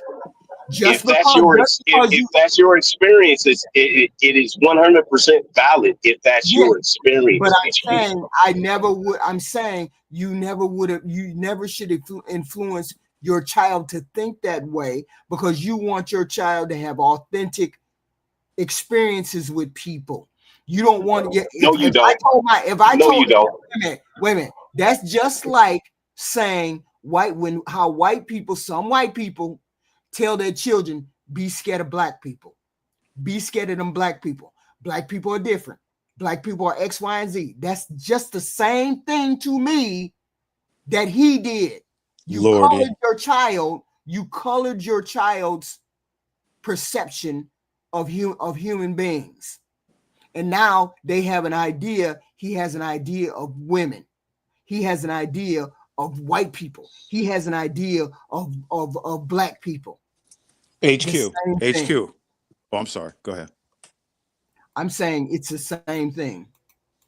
Of you coloring your child. You coloring your child when that's not the whole of human beings. The whole HQ. We as black men.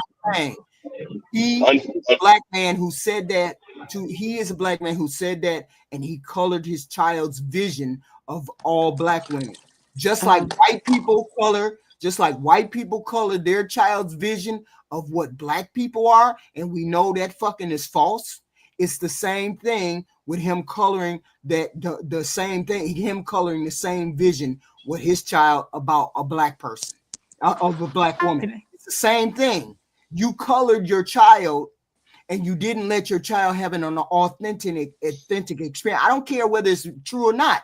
According to the white people, black people are ratchet, ghetto, X, Y, and Z. Yes. I don't care if it's true or not. Okay. I don't care if it's true or not. That's crazy. But that's what I'm saying. It's the same thing. You're coloring your child. Can I jump in? And then can I say something? Yeah, can I jump in? I wanted to jump in. So HQ, thank you for that, because I believe a couple of days ago you said if you tell your child not to do something, they're gonna go all the way to do it. So if that's the case, it doesn't matter what you say to your kid. If you're saying that you're telling them not to do something, they're gonna do it. They have a predilection to do it. They're gonna do it regardless. Yes. Okay. So in my sharing of this happened to me. I wanted to date this girl, and the great part about this story is I got the beginning of the story and I got the end of the story. I played ball when I was in school, tall girl. I'm attracted to her. Boom. I want to be a part of her life. She wanted nothing to do with me. Then she started liking me once she started figuring out who I was. Had my mom go to her mom, and her mom was pretty much, he ain't on our level. I'm like, we going to the same school. Fast forward years later, and my mom simply said this one phrase to me. She says, don't date anybody who don't want to date you and you don't have their family's backing. Mm-hmm. Fast forward, I end up providing the entertainment for this lady's wedding 15 years later. She comes to my girlfriend and says, hey, your man wants to date me. He probably wants to marry me, and just a whole bunch of stuff. My girl didn't fall for it. Long story short, she married the football guy. Mm-hmm. Hence, all the domestic violence cases, all in front of the newspaper, all the shenanigans they was pulling out being Blackadocious, AKA I dodged a bullet. In that moment, my heart was broken. In that moment, my mom had betrayed me. But in reality, she saved me from more nonsense. That's my point. I'm not saying not shield your child from nonsense. That's not what I'm saying. That's a different thing. What you're describing is different from what he said, from what his conversation might have been. I don't know what his conversation was, but the gist of it was he came on here and he proudly stuck his chest out and said, don't deal with them black girls. That's just like, to me, it's just like a white person looking at their child and saying, don't deal with them black people. It's the same thing to me. You're not looking at the full context. Can you hear me? Hello. RNN, go RNN, please. RNF. RNF. Okay, I'm sorry. It'll change probably tomorrow. I just wanted to say, this is actually on your behalf, HQ. Maybe, gentlemen, maybe you'll understand it a little bit differently from this perspective. And I don't know what HQ's age is. And I'll just say that I believe that we come from a generation that was not that far removed from the civil rights generation. I will say that, not removed from it, but not that far removed.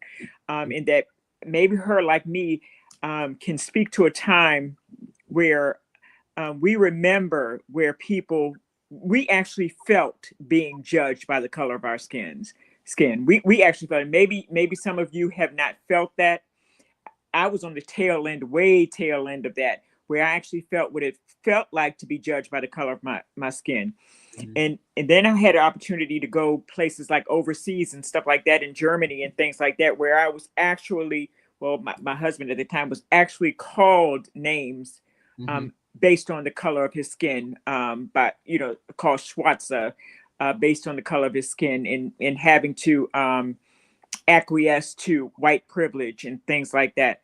So I think that when I hear anything that says that I don't want you to deal with any kind of people based on the color of their skin, it actually hurts. It's a visceral hurt.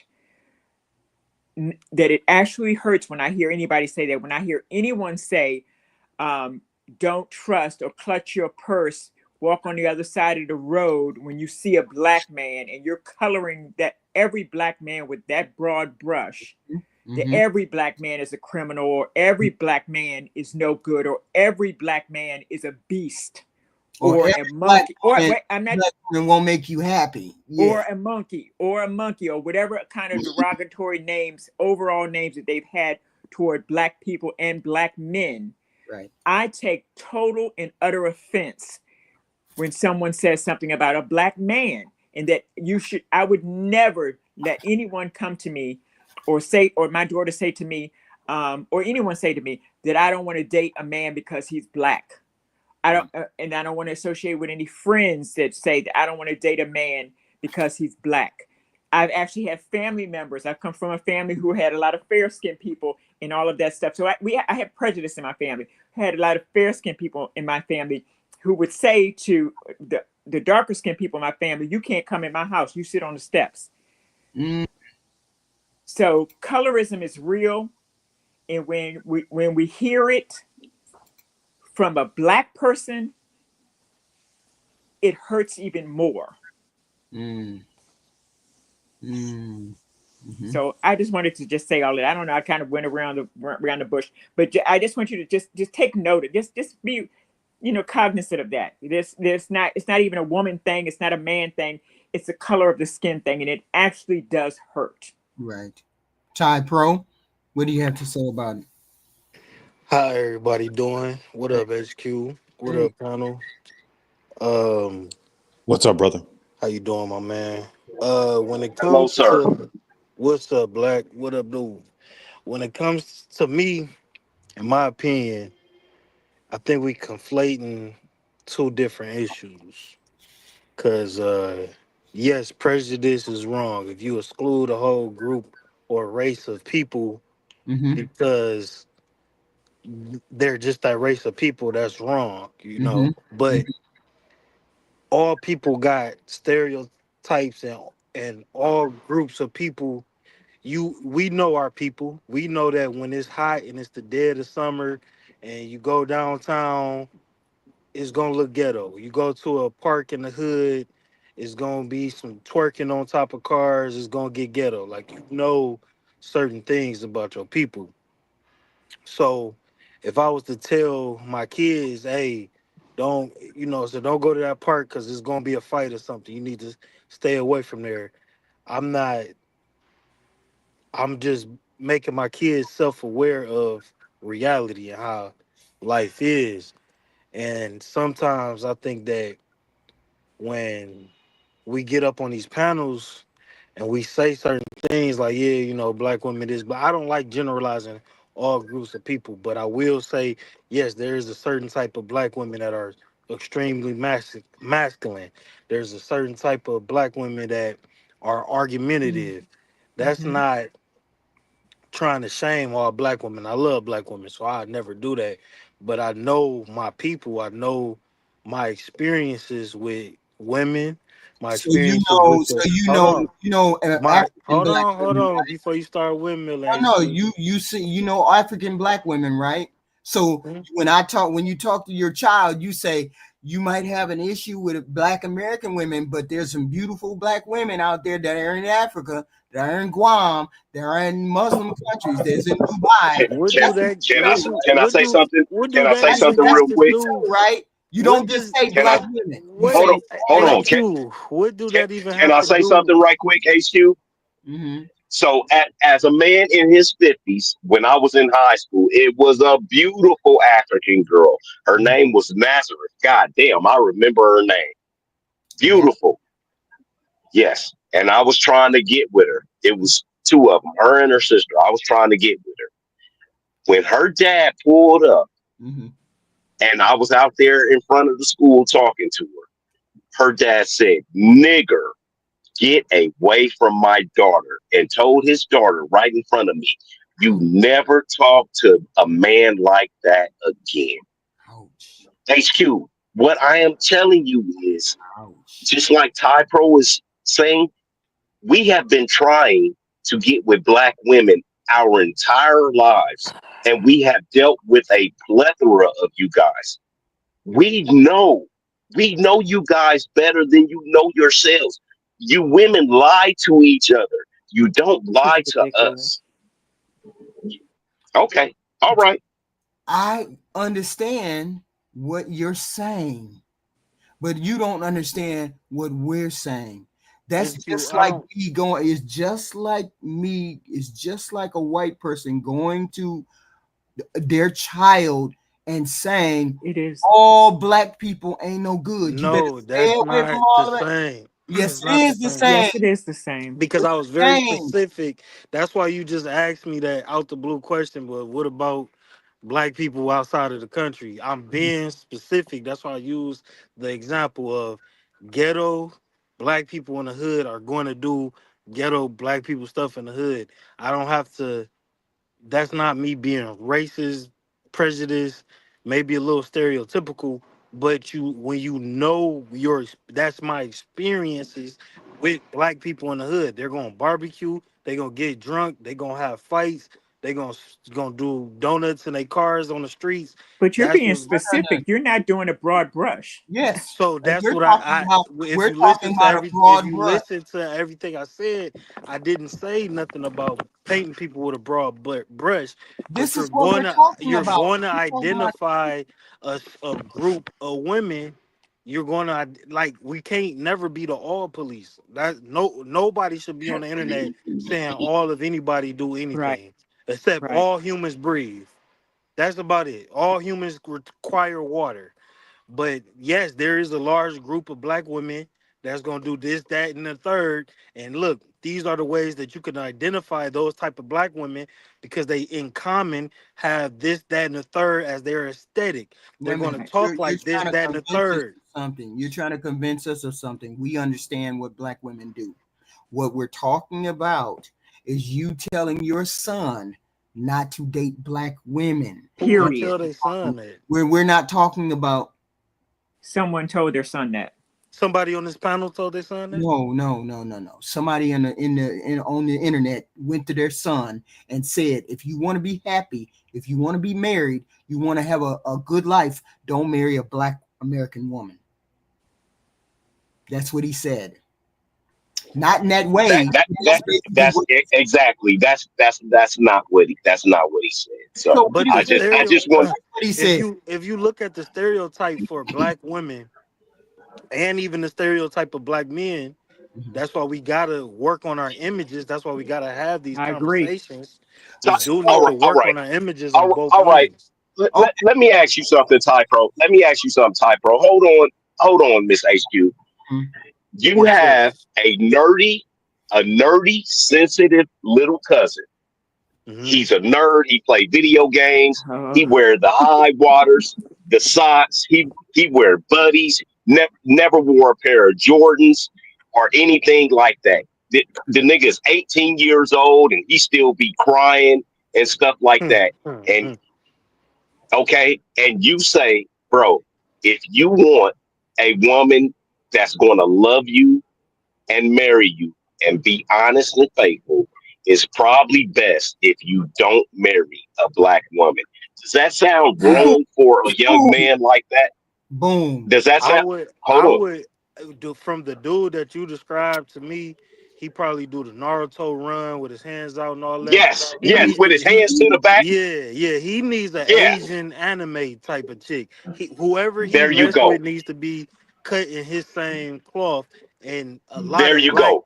Would a you lot of black people in general not even cut like that. Let alone would black you women. advise him to His, try and his even find a black woman though? he gonna find a higher percentage of relatable women from the Asian community. That'd be his There you best. go. Somewhere eating sushi and reading comic books. That'd be his There best you go. Yeah, And that even could have been said. we That even get could have all been of said. that. We You get said that all of even that. what? We I get said that all of even could have that. been said. Yes, but that wasn't what was said. What was That said? was act.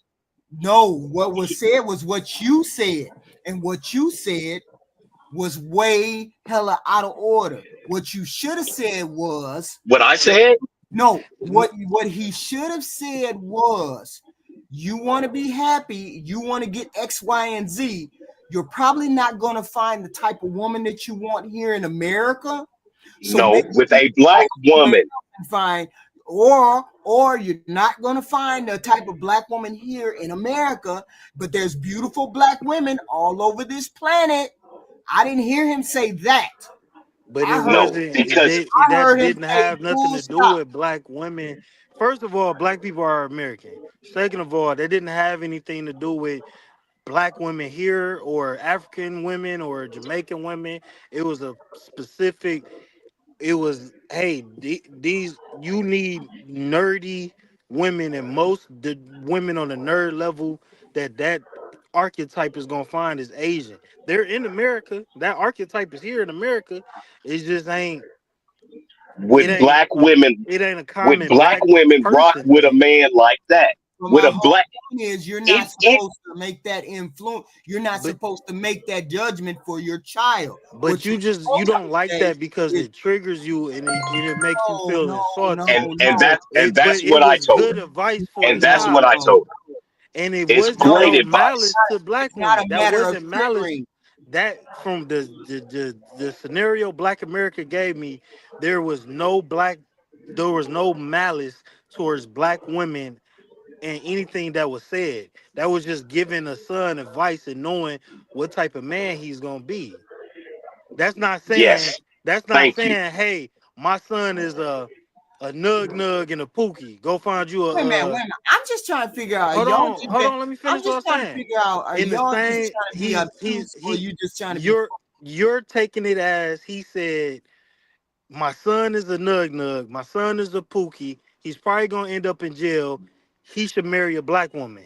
Now that's malice to black women. Now that's disrespecting black women. Wait That's a not. minute. You didn't think that was? You didn't think what he said? What What Black about America what was just said said? wasn't disrespectful? What about what was said What? was disrespectful? What was the exact You didn't think disrespect? that was Are, disrespectful? Not the implication, not the intention, not how you felt.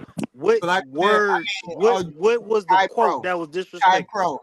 What If I quote? said What to was you, disrespectful? Ty Pro, Don't make up a new Ty scenario. Pro, What if I did he say said to disrespectful? you, if I said to you, black man went to my daughter, and No, I said, you're hold coming up on, with a it's the new same scenario. thing. Jesus. It's the same What thing. did he say Hold that was on, can I finish? disrespectful? Or you gonna No, because you windmilling. can I What did finish? you I want to moving know the what was goalpost? disrespectful also. I You want to know what moving the was Can you let her disrespectful say goalpost. it? also. Can you let Can her I What did say it? Black finish? America say that was Can I disrespectful? finish? Can I? What did he Oh, say that was hold on. disrespectful? Stop telling me how to talk. I'm grown. I know what to say. That he went to his child and he said to his child, if you want to be happy, you want to do X, Y, and Z, don't marry a black woman. He didn't say don't look for a black American woman. Why Don't you look keep for. making that Hold distinction? I on. don't Can you understand speak? why you keep She making said that what he distinction. said. Can She I said what he speak? said. Or you're not listening to what I'm saying? He made the distinct. He did not make the distinction of black American women. He said black women. Period. Like the whole world don't have no geeky black women. That's where he made the mistake. If he would have said, you're not going to be happy with black American women because they don't like geeky men, but there's plenty of women out there in the planet that are black that are black women, and you might find what you're looking for if you're attracted to black women. That's what he should have said. Okay, let me ask you this. Let me Hold ask you this. on. Let me ask you Didn't this. say that. Hold on. Let me finish. I'll let you talk. Let you talk. Let me finish. Okay, my bad. My bad. So, me going to my daughter and me saying, "Don't do it, black hey, man. son, hey, daughter, black men, period, they trash, they won't marry their kids, they don't want to marry their baby mama, they won't keep a job. That's how that comes across to us. But that's why. how Hold on. That's how you interpret it because your feelings are hurt. No, hold but that's on. not the same. That it wasn't no malice. Can I talk after you, in what HQ? he said. Now let me finish. Because that's just like a white person going to their child. It's different levels. It is. It's not. Yes, it is. Can I say something? Can I say something? It is. It is just like that. Just like a white person going to their child and saying, "Don't talk to none of them black people. Them black people ain't no black." Yes, it is. So what? Because you're ruling out a whole race of people. You're ruling out a whole group of women. You're ruling out a whole group of people. Yes, it is the same. So for clarity, the disrespectful part was that he didn't specifically say black American women. He said all black women in the world. Yes, right there. So hold on. Okay. Full stop. So I just want to ask you one question, and I'm done. One question. And we talking about the same geeky young man, right? The same nerd. Where on the planet would the black women come from that he should have specifically pointed out? Say, you know what? But in this country or in this continent, these are the black women that will fit your aesthetic. The same ones that attend the conferences for anime. Those are in America, though, right? Or wherever they attend them. But I'm speaking to HQ point. HQ, you said specifically wherever on this planet that there are black women, his heart desires to go. That's what I would have said to him. But if that doesn't, if those molds still don't fit the type of women, so I can't believe that y'all would black he's men in would justify America. this. You don't know what they teaching women. Black men would justify He's in America though. HQ. He's not. He's 18. He's not a world globetrotter. He's 18. He's in America. It's beyond. So you're Can I telling say me something now? Finally, and then I'll drop. Hold on. 10 more seconds. He's no, not I asked at right the after. point. I asked right after HQ. The thing I was going to say is, if I as a woman were to tell my daughter, who is a doctor, tell my daughter that marry anyone you want to, but don't you dare marry a black doctor. But you guys are not saying the same thing. If your daughter was a nerd and a geek, and you wanted my her to daughter's a find doctor, I'm telling her not to marry a black doctor.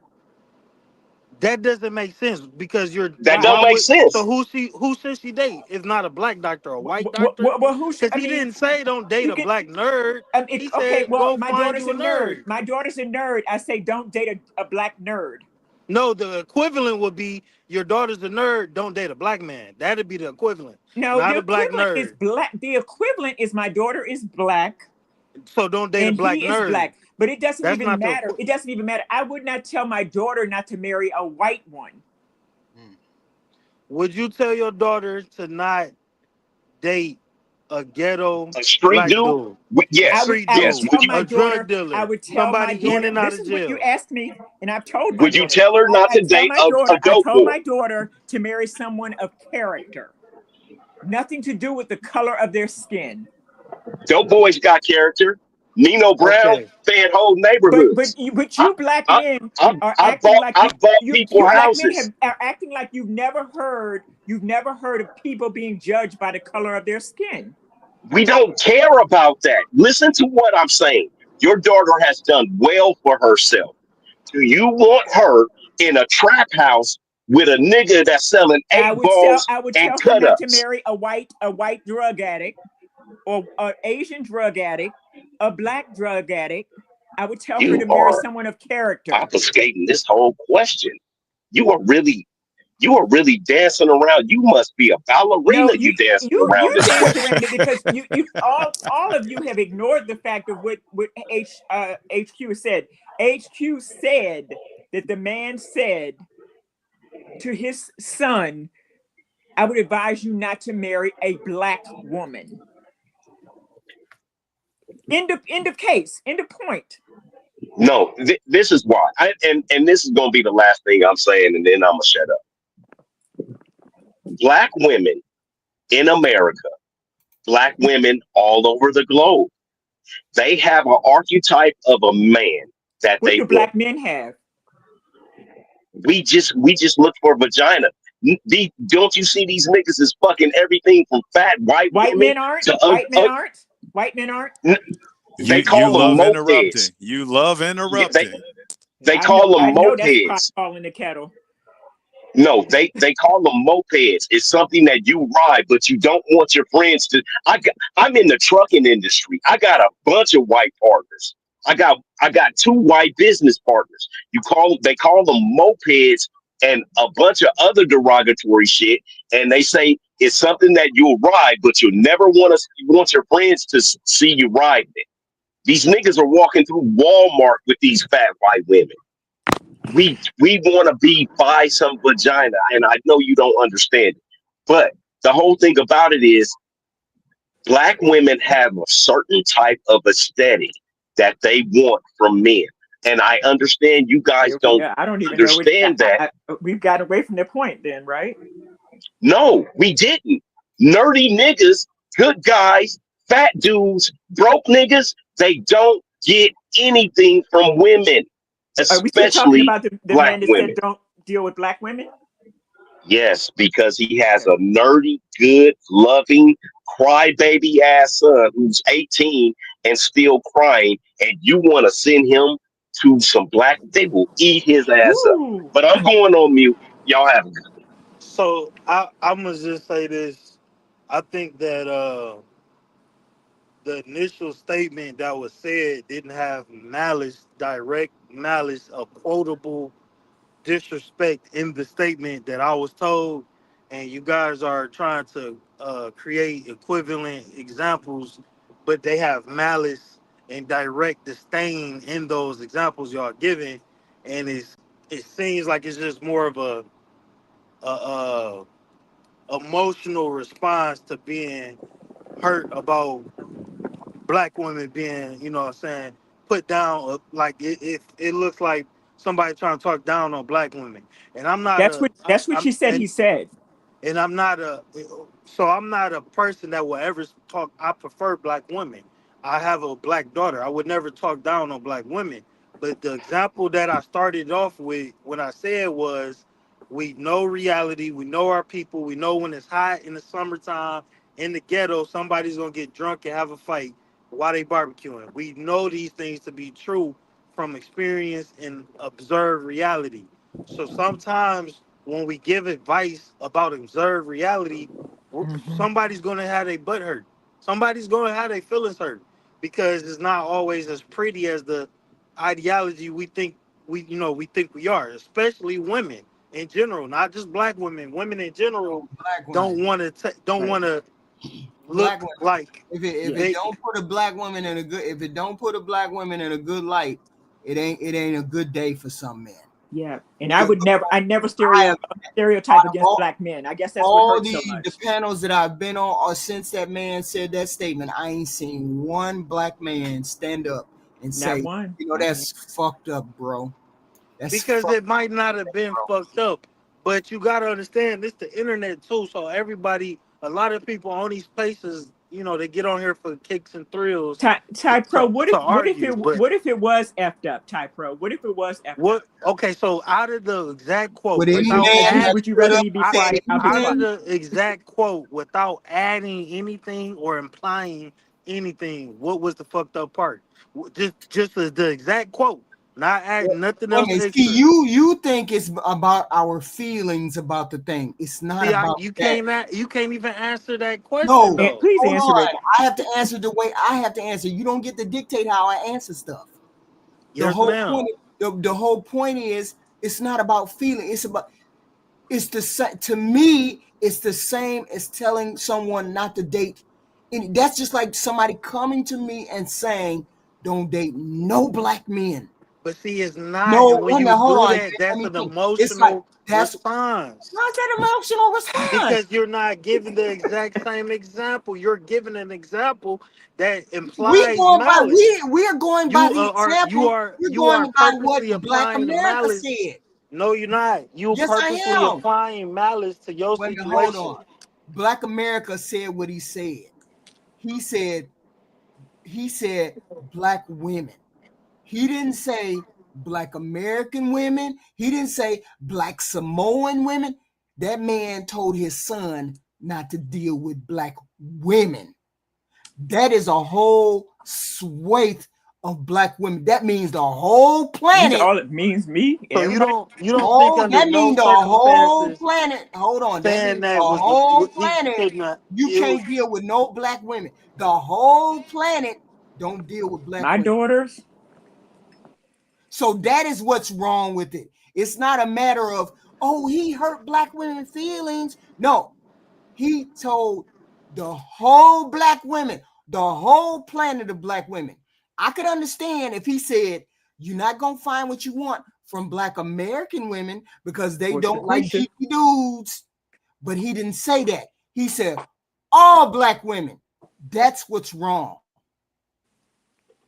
That's what's wrong. Okay.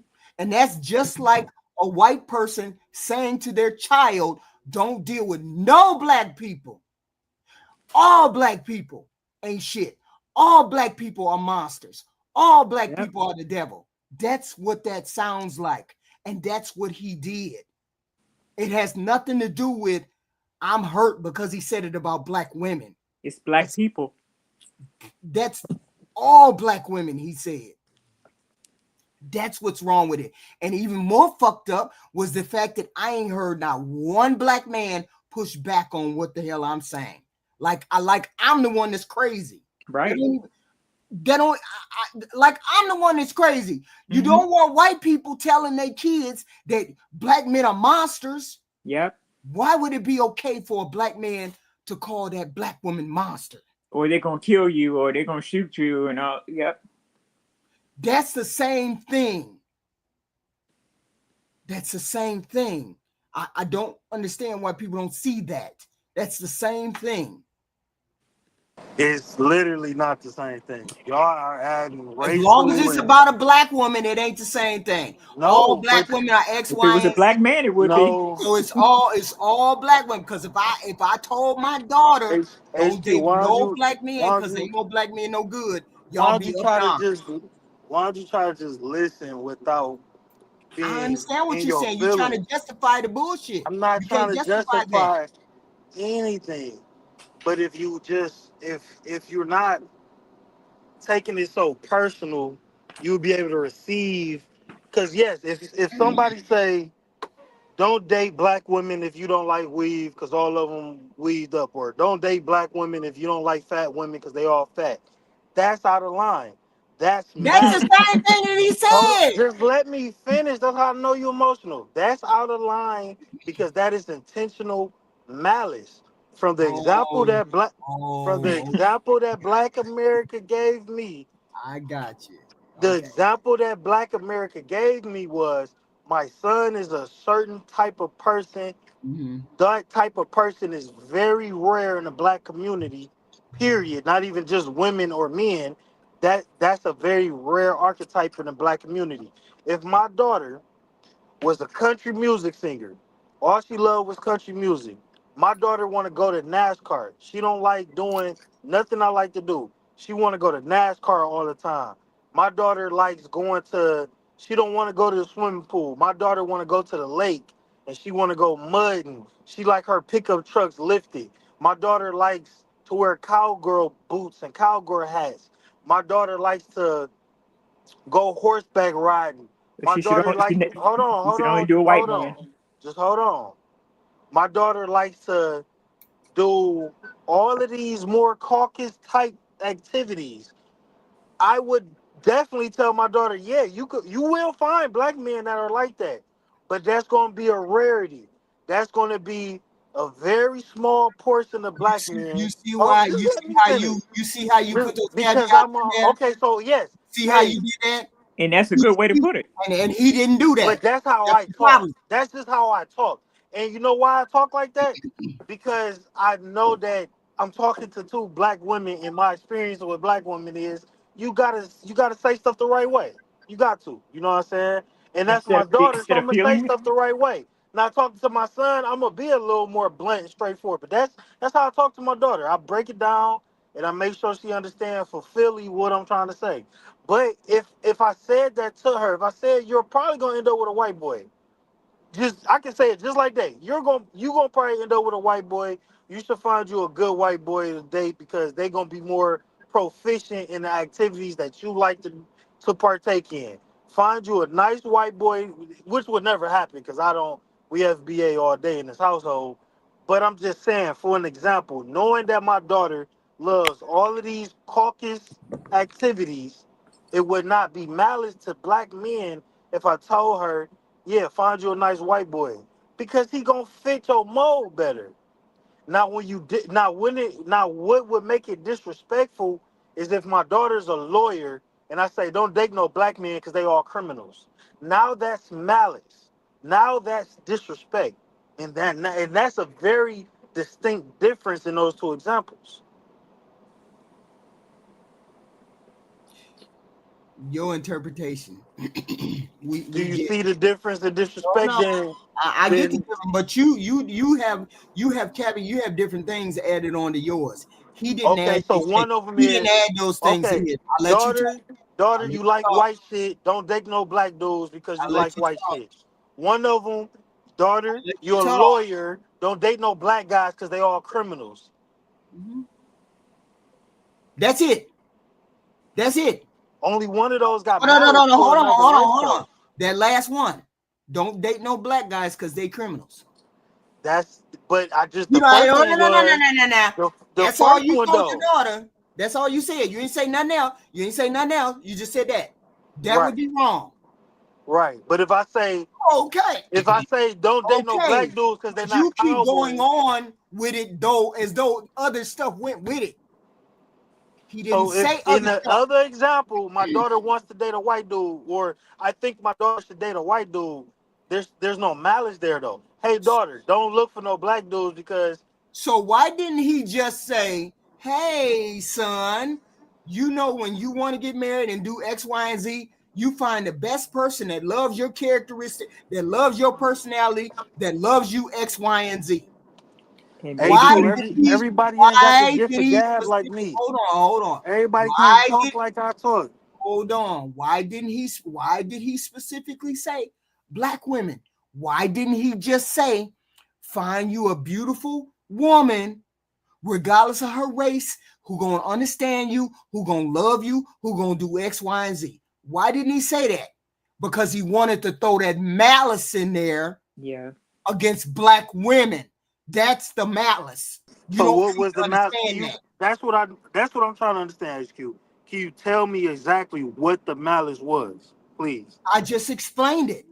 If he I, didn't I want to I'm have not understanding. malice, if he didn't want to have malice, he would have said, No, hey, what son, is the I understand. malice? Hold What on. is the Hold malice? on. Hold on. Let me finish. By not giving context. You either being deliberately obtuse or you just don't, or you got a blind spot when it comes to black women. What I said was, when he talks to his son, he is supposed to say, hey, son, I know you geeky. I know you X, Y, and Yep. Z. I know you like to cry, but I think you need to find you a woman that understands you, that will accept you, that will love you, regardless of your faults, regardless of your crying personality, regardless of X, Y, and Z. And you can find her all over the world. You just got to look for the right woman. That's regular information that I'm giving to my child. So what But was when the Whether it be you, malice black, in the white, first or example? but when you yellow. said, don't you date them black women, because them black women ain't going to treat you right. Them black women going to do X, Y, and Z. That's the malice right there. So is the malice to imply degrading of black women with the implication of black women are lesser than? That was the malice. I'm detecting this because the black women are different, and that is the malice. Instead of just saying, well, find someone who's closer to your likes, whether it be white, black, or whatever. Something to that effect. Yeah, why didn't you say that? Would it have made so? What would it have did for you if they would have said it like that? The fact that you wouldn't feel When you triggered exclude would have made. someone, it is really as simple as this. It's really simple, and it's across the board. When you exclude someone based on the melanin in their skin, it is racist. That is period. Versus the content of their character. That is racist. We can't paint it any other way. I can't tell my daughters, for whatever reason, no matter what society sees about black men, for whatever reason, I can't tell my daughter that you, as a black woman, should never date a black man. And just leave it at that. Drop that at her feet, just like that. No context, no nothing. Just drop it at their feet. You, a black woman, I don't feel that you should ever date a black man. And then you that's racist. I'm just trying to get some clarity. So we all heard of the whites only town that they got in I was talking about that. Yeah. So is that racist? It is. No. What's racist about it? See, y'all because both it excludes people based on the color of their skin. HQ said it's not racist. Why you think it's not racist? Because we do it. Everybody does it. I think that if you're eliminating access to people, if you want to put a label on it, is racist. If you put a label on it, it would be. You could say it would be racist, but we all do it, so we can't just say it. We all do. I'm gonna get back to you. We got black neighborhoods, Chinatown, Italian people going to their neighborhood. Right, that's where I was going. HQ, hold on. So, Miss, you Glorious Love, right? Can I call you Glorious Love? I like that. Yeah, that's how it showed. You didn't figure out my name. Okay, yeah. Miss Love, is the HBCU racist? No, I mean the reason why I'm going to say no, is because even though HBCU, white people can go to HBCUs. Yeah. I know that. I thought they was only for black people. No. They cannot. You cannot exclude based on race. Even though it is an HBCU and is noted as a predominantly black college, a white person can enroll in it in an HBCU. Right. Because there was the person who graduated summa cum laude, and he Howard is a big one that got a lot of. Right. So yeah. Okay. So hypothetically, if HBCUs only allow black people, would that be racist? Yes. That's my opinion. In my opinion, yes. I believe anything that excludes someone based on the color of their skin or their religion, I believe it's racist. I believe it's racist. Aaron just said a good point. He said, "Is a scholarship for black students racist?"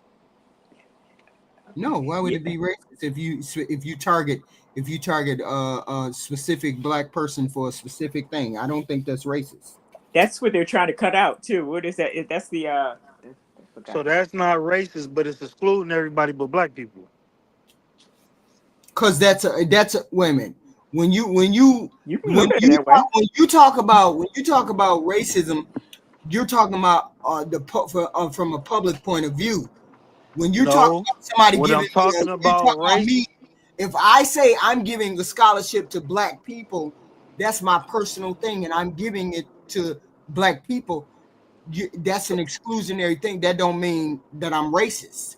So here's my point. My point of everything that I brought up was the difference between what's making certain things racist and not is the malice, the implied malice, the implied hatred for the other group. If you're not applying specific, I don't like you, hatred for the other group, it's not racist, it's not prejudice, and we have to exclude people sometimes for certain things. Well, question back at you.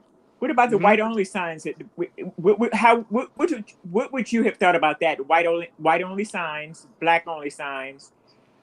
Was that racist? Well, so to me, when you have a white only water fountain that's in clean working condition and a blacks only water fountain that's in bad condition, or when you have the whites in front of the bus and the black people in the back of the bus, yeah, you're implying racism. Now you're implying control. So you believe in separate but equal.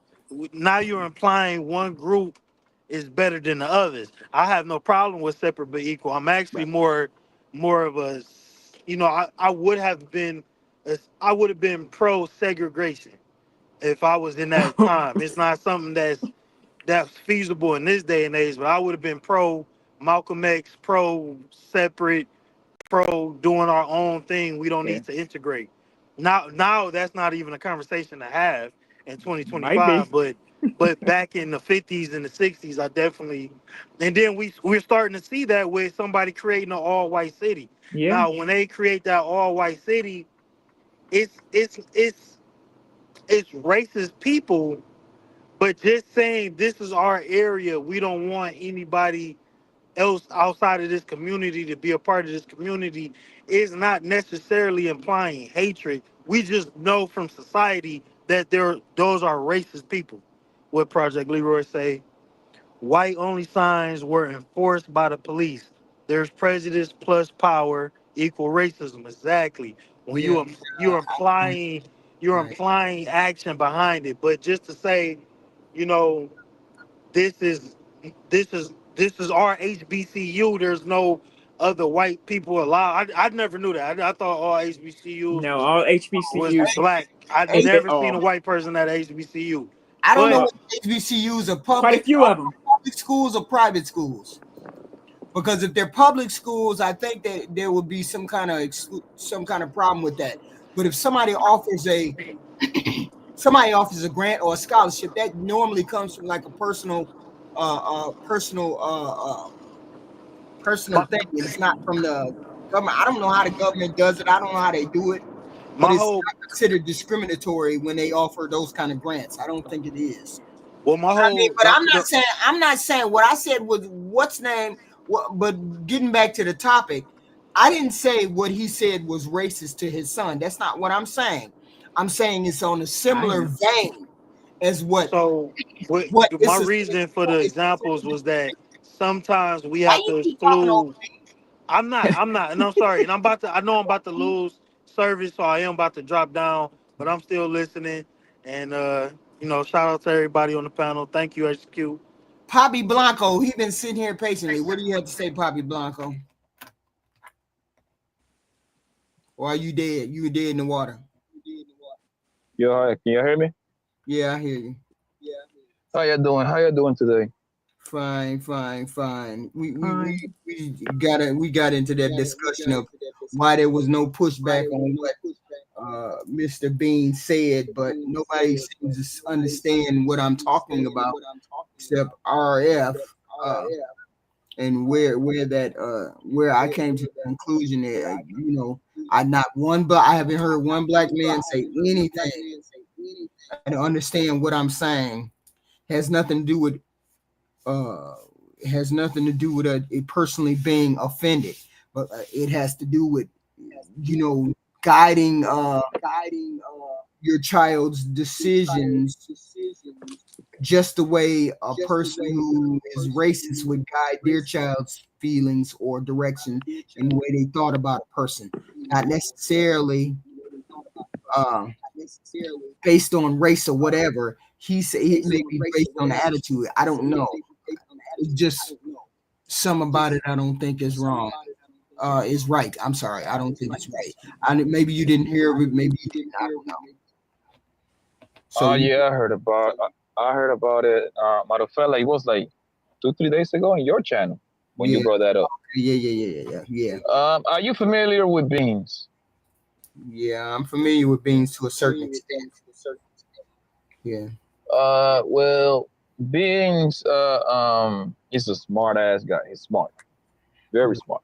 Right? I like him a lot, right? Beans, everybody, the people that know him knows that Beans really gives a fuck about his kids. Right?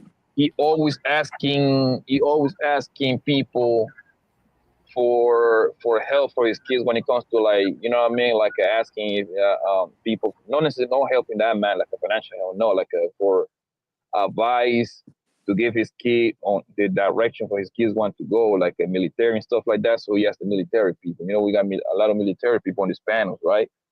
So being he always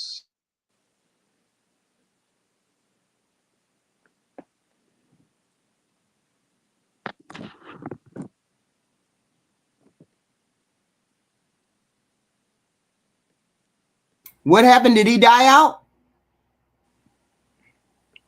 I think so. I thought it was me. Oh, Papi Blanco, you died out. Yeah, he did. I'm about to drop down. I mean, Papi Blanco died out on me. Shut up. You just died out on me, sir. You got to come back and you got to come back in. And dude, what's up? You got to come back in. But anyway, we'll have this discussion some other time. But RNF. Am I way off base in what I thought? Am I way off base? Where the hell everybody go? What the hell happened? Oh, everybody disappeared off the panel. No, I'm saying Zeus. Hey, Zeus. How you doing? I'm fine. Okay, I got one question. Are you and Black America still married? Because it's been like a week. You said what? Say that again. Sorry. Say that again. Are you and Black America still married? Because it's been like a week now. That would be 7 days. No, we and not I married. can't believe you guys made it 7 days. No, we not. No, I'm not fighting. We're not fighting. We're not married, but you're not fighting. We're not fighting. We're not fighting. We're not fighting. Me and Black America get along just fine. I would have him in the corner sitting there watching me cook, and you wouldn't be going nowhere. You just be waiting for the food to come out. That's it. No. He wouldn't be in the house. He's a cookout guy. He would be outside the house near the grill. No, I'd be cooking. Yeah, but he would be outside near the grill. I'm telling you, I know where he's at. No, these are important discussions that we have to have, because sometimes we don't hear them. We don't hear them in our regular, normal, everyday life. Because it's important for us to, flesh these things out, because I hate, when I heard that one thing from Miss Cynthia G, and I know y'all have heard it, heard her, what she said, I was like, there ain't no way there is no way that should have came out of your mouth in any way, shape, or form about a Black man, right? And I was highly offended when I heard that too, but I don't know her well enough and she don't invite people up. She just talks, you know what I'm saying? So you can't really, have a conversation with this person. So in that regard, that offended me as well. It offended me as well. And when I heard this, it also offended me. I mean, because we have so many things that go against us. One thing we don't need to have is us going against each other. Black men going against Black women, and Black women going against Black men, because we have so much division. I'm more of a anti-division person. I'm more of, please give me some positive shit. Give me some positive news about relationships. Give me positive news about people finding relationships and finding love and navigating their way through.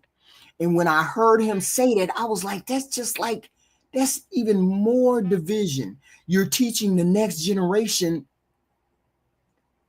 division. You're just giving division to the next generation. And that ain't the direction that we want to go in. We want to go into a positive direction. I want you to say there's beautiful Black women all over this planet. American women the software might be kind of fucked up, but you can find beauty on the island of Tahiti.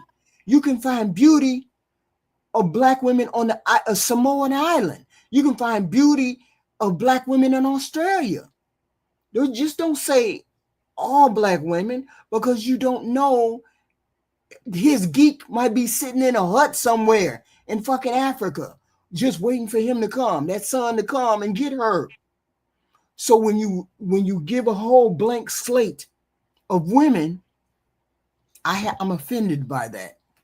Because there's beautiful black women and men all over this planet. I would never look at a woman and say, don't ever date no black man. Hell no. The world would never be the same without black men on this planet. Ever, ever, ever. And for me to hear Cynthia G say that, I was highly upset. I was like, how y'all allowing people to say stuff like that on, And when I heard, Vince, I was like, hi, y'all, ain't nobody giving no pushback to what's going on. Yes. Yeah, but the thing is the HQ with Beans, man. Yeah. I'm 1,000% sure he didn't mean that in a malicious way. Why don't you just ask him? I'm willing to bet you $1,000 the explanation he's gonna give you is gonna make sense to you. Beans is very easy to get along with. Right, but he's good people. I mean, from listen. Beans is listen. Hold on. Right? Yes. Beans is from Chicago, right? But I think he lives in Kentucky, I believe now. Somewhere. Kentucky is the Midwest or down south? I think that's the Midwest in a way. Midwest. Anyway, right? Yeah. Right. I think his baby boy be between Chicago and Kentucky, but I think he spent most of his time in Chicago. I might be wrong on that one, but so maybe he might have meant the black girls in Chicago. Maybe that can be a possibility. You see what I'm saying? Since he live in Chicago, but I'm just guessing at this point. But I'm 1,000% sure Beans didn't mean that in a malicious way. You know why? Because I don't even think Beans has been with a white girl before. That right there tells me everything I need to know. Like both of the mother of his children are black women. Mm-hmm. The past girlfriend that he got right now is a black woman. Mm-hmm. Hell, he be talking about licking your feet and all that bullshit. So he doesn't get better than that, right? But I promise you, Ben, he didn't mean that in a malicious way. He probably said that because he knows his son better than anybody else, man. He got whatever explanation he gave you, but whatever explanation he will give you, it will make sense to you. Being very smart, just ask him the question instead of wonder. That please do that. But I hate to address to. Of course, that would be an ideal. He doesn't owe me an explanation, for one. For two, I find that when you talk to people on here, I'm not even going to I'm not even going to go to the side. I was going to try to be nice. When I find that I talk to Beans is performing for me, and I don't like people who perform. I like people to, and then when you feel like they're being upfront and honest, you find that it's still a performance. So I can't go to him and speak to him because he's going to give me what he's going to give me a performance. I don't like people who do that. I try to be as authentic as I can with people on here. I be honest. You all have heard more about me than any person on the internet probably, because I don't hide anything, because I'm not a person that likes to hide things. And for me, for that person to have said that, you didn't have malice. Yes, you came with some truth to it. It was some truth to it, and I get all of that. I get all of that. But when you exclude or you try to drive the narrative in your child's head to a different direction, because what if he would have said, and this is what I'm saying to myself, what if that child, inside that child's head, that child said, I love black women. I don't want to be with no other black women, but my daddy told me I ain't never going to be happy with no black woman. What does that do to that child? Now that child has a barrier between his parent, his mother, him and his father. Because now I know I love black women and I want black women, but my dad said black women ain't no good. What about HQ if Beans, like I said, I haven't seen the string that he say that. What about if he just identify a particular settle black girls. What about if you were to say, son, listen, man, you're a little bit of nerdy, whatever. I don't want you with ratchet black woman. Then what? Then it would have been ratchet black women, but there are beautiful black women on this planet. And you know how I know this hits wrong? Because it hits wrong because whenever shit, I lost the freaking thought. My bad, sorry. No. I had a thought as to why it doesn't come across as correct or right. And okay, it maybe until they come back. Let me say it. Oh, go ahead. People say that's his son, and I get all that. I get that it's his child, but that to me is just like a white person saying to their child, "Don't deal with black people." Period. Full stop. That's different. That's different, HQ. It's the same.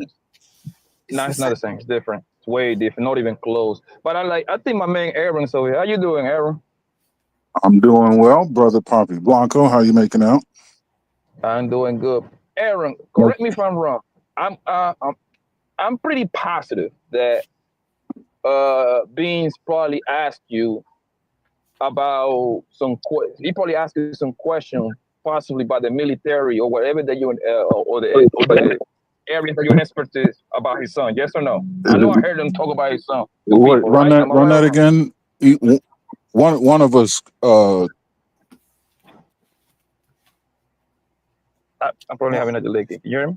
Okay, you just went out there. Yeah, Aaron, you just disappeared. Oh, okay. No, can you ask it again? I forgot to turn my Wi-Fi on. My house eats signals, but we're good. Have Beans ever asked you like a military stuff, like for his son or anything regarding his son? Because I know he'd be asking around for information for his son. Sure. Yeah. Sure. He's done some light research as far as potential career trajectories. As far as pros and cons as they would relate to me. Sure. There you go. Beans asks people around their different fields because you know why, HQ? Because he gives a fuck about his son. So again, instead of assuming that this man say that for a malicious purpose, that's kind of like that's no cool. You know what I mean? Beans a lot of things. Yeah, I said. Hold on. Beans a lot of things, but he loved the shit out of his black girls, man. I promise you that. His son is more to it. And if you ask him, I'm pretty sure he's gonna give you a good reason why he say that, and you're gonna be pleased with the reason. I promise you that. I don't think he even thought. I don't think he has thought beyond. Maybe he has that denigration or that thought for black women, because sometimes it's a knee-jerk reaction to a lot of people on here that you hear them say, "Oh, okay, black women ain't no good," or "Black women are hoes," and X, Y, and Z. Just like you hear Cynthia G say the things that she says. She said, I'm not comparing him to her. I'm saying the extreme way the way people talk on here is the same way as what she says. And when you say the extreme way, you go the extreme way, there leaves no doubt for any of that. As I said to you, what if that boy inside of his head said, I love black women, but now I can't express that because dad gonna try to steer me away. So same. So this is why it looks so extreme, is because you remove important contextual elements. You omit them and then replace them with what if. Of course, you're steering the narrative. You're manipulating the evidence. It's going to look however it is you wish for it to look. And I think you're doing it. I think you're doing it. I don't think you're doing it like intentionally. I think your emotional response to what he said is leading you to do it because that's what you hear, right? I think you have a cloudy lens through which you're viewing what he's saying. What did I hear that was wrong that Black America said? I heard exactly what Black America said. What did he say? I was referring to Bean. I may be mistaken, and if I am, my apologies. I was referring to Bean's narrative. No, Black America was there. So Black America was there? Yeah, Black America. No, what I was telling him was what he said that day on the stream. But that's what I was telling you, is what he said that day on the screen. Like I said, I just don't think she likes it because she's a black woman. Yeah, I believe I don't know black. what I think. I know myself. I know how it comes to me. So Comes to me the same way a white person would. I don't like it when a white person tells their child to call a black person the N-word or say that they're trash. So that's the same way. Do you see that how diametrically different that is? That's a white person telling another white person to have a prejudice towards a non-white person. What we have here is a black person telling a black person that they should consider the probabilities. Or if you want to say prejudge, if you want to say prejudge, that's fine. I'll use that word. But the distinction I'm making here is it's a black person talking to a black person about another black person. It is not a black person talking to another black person about a white person. That is the distinction. They're diametrically opposite, HQ. No, it's the same thing. It's just it's the same thing because you're doing the same action. You're not doing. You're doing the same action regardless of whether they're black or white. You're when you let out the clutch on a car that's in first gear and let out the clutch on a car that is in reverse, it's the same action, but you're getting two diametrically opposed results.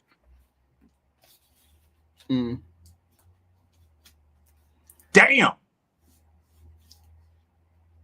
It's the same action. Letting out the clutch. It's the same. It's the same. It's the same action because you're still being exclusionary, regardless of race. I'm not saying this is racist. I'm not saying anything like that. I didn't say anything like that. What I said was you're excluding a person based on X, Y, and Z. What is the X, the Y, and the Z? The X, Y, and Z. What is the X, the Y, and the Z? My understanding was, you know how y'all are. We know how we are. How are we, Beans? Oh, y'all loud, argumentative. Y'all don't want a man to cry. Y'all don't do X, Y, and Z. What? You wait a minute. Based. So please, that was a little bit. I'm done. I'm done. Why did the person say that? No, I'm trying to understand what you're saying. The X, the Y, and the Z that you're referring to. What is that a metaphor for? No, you tell me what the X, Y, and Z was. What was the the woman is X, a black woman is the Y, and a black woman from America is the Z. Bean said, you know how you women are. Who did he say that to? No, he said that. That's what he said when he said that. To whom? I caught the tail end of it. To whom? The panel. It was a panel of men. I can't even remember who was there. So how can he say you know how you women are to a panel of men? Is he calling someone a switch hitter? The whole conversation came up on Fatty's channel, and he said that. He said those words. You women know how you are. Who? What? When? Who is he talking to? He said that on Fatty's panel. He said that's the reason why I told my son what he said. Fatty's panel is a digital object. I'm asking you for the who he was talking to. It was some women on Fatty's panel. There was women on Fatty. Okay. And that's how they asked him about it. Yes. Right. And they asked him you women know how you are. I'm saying he told his son that. What did he tell his son? You know how you are. What did do you know he said to his son, you women know how you are? His son is not a woman, so I don't understand. But are you sure he said that? He elaborated like that. On that panel, he elaborated like that. To the women on the panel, he said, you know how you are. Now, here's the thing. I heard you just the other day say black women in America can absolutely be difficult. Yes. So when I look at you and say, you know how you are, you do know, as evidenced by your assertion that black women in America can be difficult. You are aware of how you are. You and your Okay, you were there, right, Aaron? So when he first said it, yes, Fatty's panel, no. So when he said it on the first panel, he said, son, I don't want you to, if you want to be happy, you want to be married, don't marry a black woman? No. No, he said you probably won't find that with a black woman. And that's what I keep telling you. Stop right He there. said Stop right there. you're probably not Stop gonna right find there. that with a black woman. Stop right there. Did he Okay. say black woman? Yes. Or did he say black American woman? Black women in America or black women. But Black but American women? here's the thing. All black women. Here's the thing. Here's the thing. No, we stop right there. Did he Well, say I'm not going any further. or black American women? Because if he said black American women, I'm on board with you. But if he didn't say black American women, HQ. yes, we have a problem. HQ. You ready? Here's the thing. Do you know what peripheral vision is? Yes. Yeah, it's everything outside of your acute field of view, which is only about the size of your thumbnail at arm's distance. Everything else you think you're seeing, you ain't seeing. So the brain has to pare down, for the sake of efficiency, information. If he says black women, one can make the safe assumption that he's referring to black women in the West. You can make that safe inference by virtue of the fact that it is very rare that people even travel outside of the West, let alone seeking love, but for vacation or even business. Most folks stay between one shining sea and the other. So when he's speaking about black women, the probability is extremely high that 99.999, put a line over that last 9% of the women that he encounters are going to be born, raised, and bred here in America. And if they're not, they've been transplanted here, which means they're from here. He's not going to Liberia. And if he is, whatever that took him there will change the dynamic of the conversation completely. Beans, I speak with full confidence in suggesting that he is saying women here in America, the people around you, the people in your environment currently, which is the state of Georgia. If he would have said black American women, I would be on board with that. But he didn't say that. He said black women, which meant in totality women, black women, period. You said black women. Now, if he would have said, hey, I want you to be married and want you to be happy, and you probably won't find that in black American women, but there's beautiful black women all over the world. You just go find that black woman. Watch this. That's what you desire. Watch That's this. what he said. Watch this. A sports car's fast. Yeah. Not the Mazda Miata. That motherfucker couldn't get out its own way. It can handle like it's on rails, but I can run to the damn 7-Eleven quicker than you can in a Miata. It's a sports car. But yeah, no, we just assume that most cars that are small, lightweight with powerful engines are going to be fast. So yeah, to say sports cars are fast is true, even though some of those jokers couldn't get out their own way. The Volkswagen Carmen Ghia. You would outrun it backwards. So not one black person, not one black man that he has ran across since him saying that has the viewpoint that I have. Not one. I've not encountered them. I'm not saying that I can't say that's the case. If you want to be exact about semantics, I can't acknowledge that as fact. But I've not encountered one black man that has your viewpoint. We understand.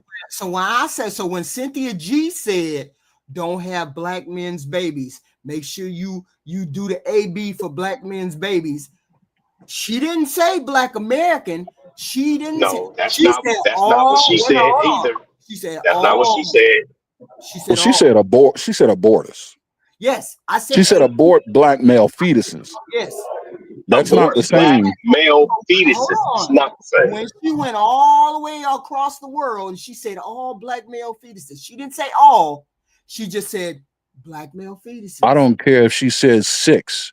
What she's suggesting is to terminate the life existence, therefore shorten the population of a particular demographic.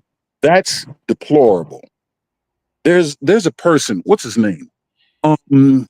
Madoff Kistler, right? did that kind of stuff to people that believed in the God of Abraham. And I ain't talking about Christians nor the Muslims. Okay. That's diabolical. I'm saying not one person pushed back on that. Not one person said, wait a minute, wait a minute, you shouldn't say that because there's some beautiful black women all over this continent. No. And here's seven continents. You can go to one of them other ones and find a beautiful black woman that might deal with HQ. You can repeat it until you every color in the face. I get it. We understand what you're saying. We don't have to agree with it. I personally think it makes sense that your reaction is what it is. It follows a logical order of a sequence of events. It would offend you. I would be surprised if it didn't. What we're saying is we understand the full context of what was said, and it's convenient for you to leave out that he also said that he himself has an affinity for black women that could potentially be looked at as detrimental to his own self, right? He puts black women on so high a regard. You got to come up with another word for simp. I mean, because I can't call him simp, but what else you gonna call him? Like, it's that serious? Yes, I'll put it to you this way: he treats black women better than I do. So black women get on my nerves. You know what happens, lady? Please excuse yourself. You're still sitting here? Okay, let me put it in your language. Fuck off. Damn. So and that's if you lack decorum. That's where I am with black women. And I can tell you, I've done it and said it. Now, when women that have decorum and act like they have a sense of class and they're ladies, then I treat them with the utmost respect. Beans puts black women on the pedestal by virtue of being black women in the West, since we gotta add that. So he has this high regard for black women, and yet and still he makes this negative connotation towards black women. It's not negative. It's not negative. It's not negative, HQ. Let me say this right quick. I love you so much, but then I go and I tell my daughter they ain't shit. They don't they women. They ain't no good for you. It is because of the person admiration that I have for you if I do that. It is because of the personality traits of his son. You're skipping all of the personality traits of his son. Beans himself. I get all of that. I get that his son is sensitive. I get all of that. I'm saying I would have been on board with him if he would have said it X, Y, and Z, but he didn't. He said it to make a blanket statement for all black women, which is totally and completely unfair. And I'm saying I'm comparing it to what Cynthia G said, who made a whole blanket statement about Beans. black men. Let's look at it this way. Beans and his black ass have never left the borders of the continental United States. I don't know that he's even been to Alaska or Hawaii. So his purview of experience cannot possibly exceed that. Whatever advice he's giving to his son falls within the criteria of the purview of his life and his life's experiences, which only include the places he's been. He can't speak to in the affirmative or the negative about any women or any population outside of the continental United States because he ain't never been there to shake their hands. But Beans is a very intelligent person. Which is why he did what he did. Exactly. Which is why I cannot understand that he does not know how to jump outside his body and then think of the actions that he is taking. And I cannot he did, HQ. I cannot look at it any other way than he said it in malice. You choosing to. He's jumping out of his body and trying to protect his baby. Right. He's jumping out of his body because every experience that we as men have, we learn from it and then we teach it to other men, right? And that is how we get better as men. Aaron's dad taught him this. Aaron's going to teach it to his son, his nephew, his little cousin. We learn from our experiences. That's You, it. HQ, I'm sorry, you don't deal with our women. All of our women we have dealt with, we have had some bad situations. I am And not for a negating those. I am not negating so any. then why are you trying to send a little boy into a burning house when we Because are telling you that's that one burning American house. That's not all burning. That's not all houses that are black. He said all houses that were black. He didn't just say that house. He said all houses. That's the problem I have with him. You said all of these black houses will burn down. You didn't just say this one is going to burn down. You said all black houses were going to burn down. Black That's America, she wants him to get on a 747 to go to Mogadishu to find, you know what I mean, to right go at shopping. 18. Right at 18. He's not doing that. So you just want him to be womanless forever and not experience any joy or happiness in his life. Because once again, I told you, being vagina adjacent to a man that gives us oxygen, that gives us a little purpose, it makes us be a little bit better. We're telling you that if he gets with a black woman, black women will chew a young man up like this and spit him out, and then walk on him and drive the car over him. It would They tried it would to kill chew him. me up. They tried to It chew would me it, up, HQ. So You know why I'm so hard? it would kill him. So why not It just would kill this boy. So why not? He don't know that. He don't know how what It would. child might get. We've He all doesn't know what HQ. I'm this pretty child sure. I'm pretty sure us men have had men who have all jumped off of the ledge because of what a woman has done. It's called crashing out. I've had guys in high school take their own lives because of something a girl did in high school. It would kill this type of young man, HQ. He'd be dead. Can I jump in real quick? I want to say to Poppy Blanco, Aaron, and Black America, I love you guys bringing your perspective and voices. I said that earlier. I just wanted to say it to you personally. HQ, I love you. I got to run, guys. Peace. All right, thank you. Cheers, brother. Take care. Thank you. Take care, boss. Oh, I appreciate those. I appreciate those things that you send me in the email too, Zeus. I love you, HQ. I sure love be you, reading them. I sure be reading them. Thank you. Thank you, Zeus. It's finally good to actually see what you look like, brother. Now I won't go so hard on you talking shit. You a decent looking young man. Now we gotta get Pan to cam up. All right, I love y'all. Peace. Once we get take care, brother. we'll be all right. We'll be all right. Wait a minute. Can you gentlemen understand why this is offensive? Not just, but it's not. It's just that when I heard what Cynthia G did, that was offensive to me. The sensibility of it all, just insensibility, just it's incomprehensible. Yeah. To locate, identify, segregate, and terminate black male fetuses, yes, that is diabolical. That is egregious in ways that only the Antichrist would know. But that's not what's happening here. We're not saying shorten the population before it gets here. We're saying avoid a few of them. Right. And you don't know where being's coming from to call it offensive because you don't know what is his motive. So again, you gotta ask exactly what it means.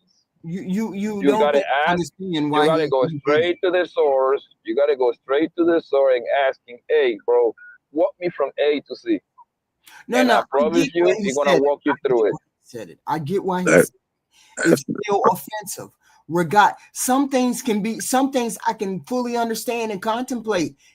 It doesn't mean it's not offensive. Oh, I gave you that long ago. I told you that it makes sense. I would be surprised if it didn't offend you. I mean, to me, I'm just saying it's not offensive to a lot of people. I'm just saying maybe I'm just sensitive like that, where it offends me, where I see human beings being deliberately that way, just bothers me. That's all. Well, yeah, you're a humanitarian. You care about people. Most of us as men, we don't. I would have treat my son differently. I mean, he would treat his son. He would say that to his son, and I would pull my son to the side and say, "Son, you have this enormous heart. You have this enormous potential for X, Y, and Z. I want you to find the person that appreciates you, that has passion for you, that is your person." That type of advice doesn't work for men. What? It doesn't work That's for the whole. us. I'm saying for me, but he would, but as a son, he would probably listen to his father. But see, I'm saying, Exactly. what if my son liked only black women? Then he likes only black women, but that's not the case here. So that is a variable or a hypothetical that doesn't necessarily fit. But y'all said that a man will take. Y'all said a man will go wherever he'll deal with it. But that may not be your passion. That may not be his passion. Regardless of whether he wants a Spanish woman or a white woman or whatever, his passion may be a black woman. This is why I say your perspective is cloudy, because you're introducing things that have not been proven or have not even a shred of evidence to support. These are hypotheticals that have been manufactured in your brain and then applied to the circumstances. Of course, it's going to change the narrative. But if we don't do that and remain objective and just deal with the facts as they are, yeah, but then you can come to a greater understanding. But I can make suppositions about the young man who's 18. I could say that young man can reach out and touch any woman that he wants to on any continent that he wants to through the internet. He doesn't have to travel there. I could say that. You all keep saying he's never going to go there. No, he can go there tomorrow. No. See, there you go. We didn't say he's never going to go there. The difference is you're discussing possibilities. We're discussing probabilities. That's the difference. There you go. And your presuppositions, while you can make them, if they're not based in any existing facts, then you can't consider them theories. They're all hypotheses. They are hocus pocus. They're imaginative. They have no bearing on the conversation if you can't even attach them to similar existing facts. So here's the question. This is my last question, because we're going round and round, and I get it. Why didn't he just say you probably won't get married and have happiness with a black American woman, but you might be able to find it from a black woman somewhere else? Why didn't because he does not have the experience to make that assertion from somewhere else going backwards, and going forwards, the probability that his son will end up somewhere else is relatively low, just by virtue of being in America today. Never mind whatever details he knows about his son. Most folks in the United States don't leave the United States. So we can assume, therefore, most folks won't leave the United States. And let's add this to the context. I know Poppy said Beans is cool and Aaron is, saying he said what he said. I don't, and I said it before, I don't feel like Beans is shit. I believe he's a shit person. And if you're a shit person, you have shit kids. His kid, unless he does join the military, he's not going to go off to do anything great. He's not going to, Beans calls himself an intellectual because he went to night school. Get the fuck out of here. You're not going to, unless he goes to the military, he's not going overseas until he gets, and what I'm telling you is, until he gets older and becomes his own man and his own person and starts finding his own way, you're trying to keep him inside of a cage dealing with black women. He's a poodle and they're all pit bulls. He's going to have to deal with the black women here. Beans he said the absolute best thing that he could do for his sensitive ass son, who cries still at 18 when he leaves and goes home from him.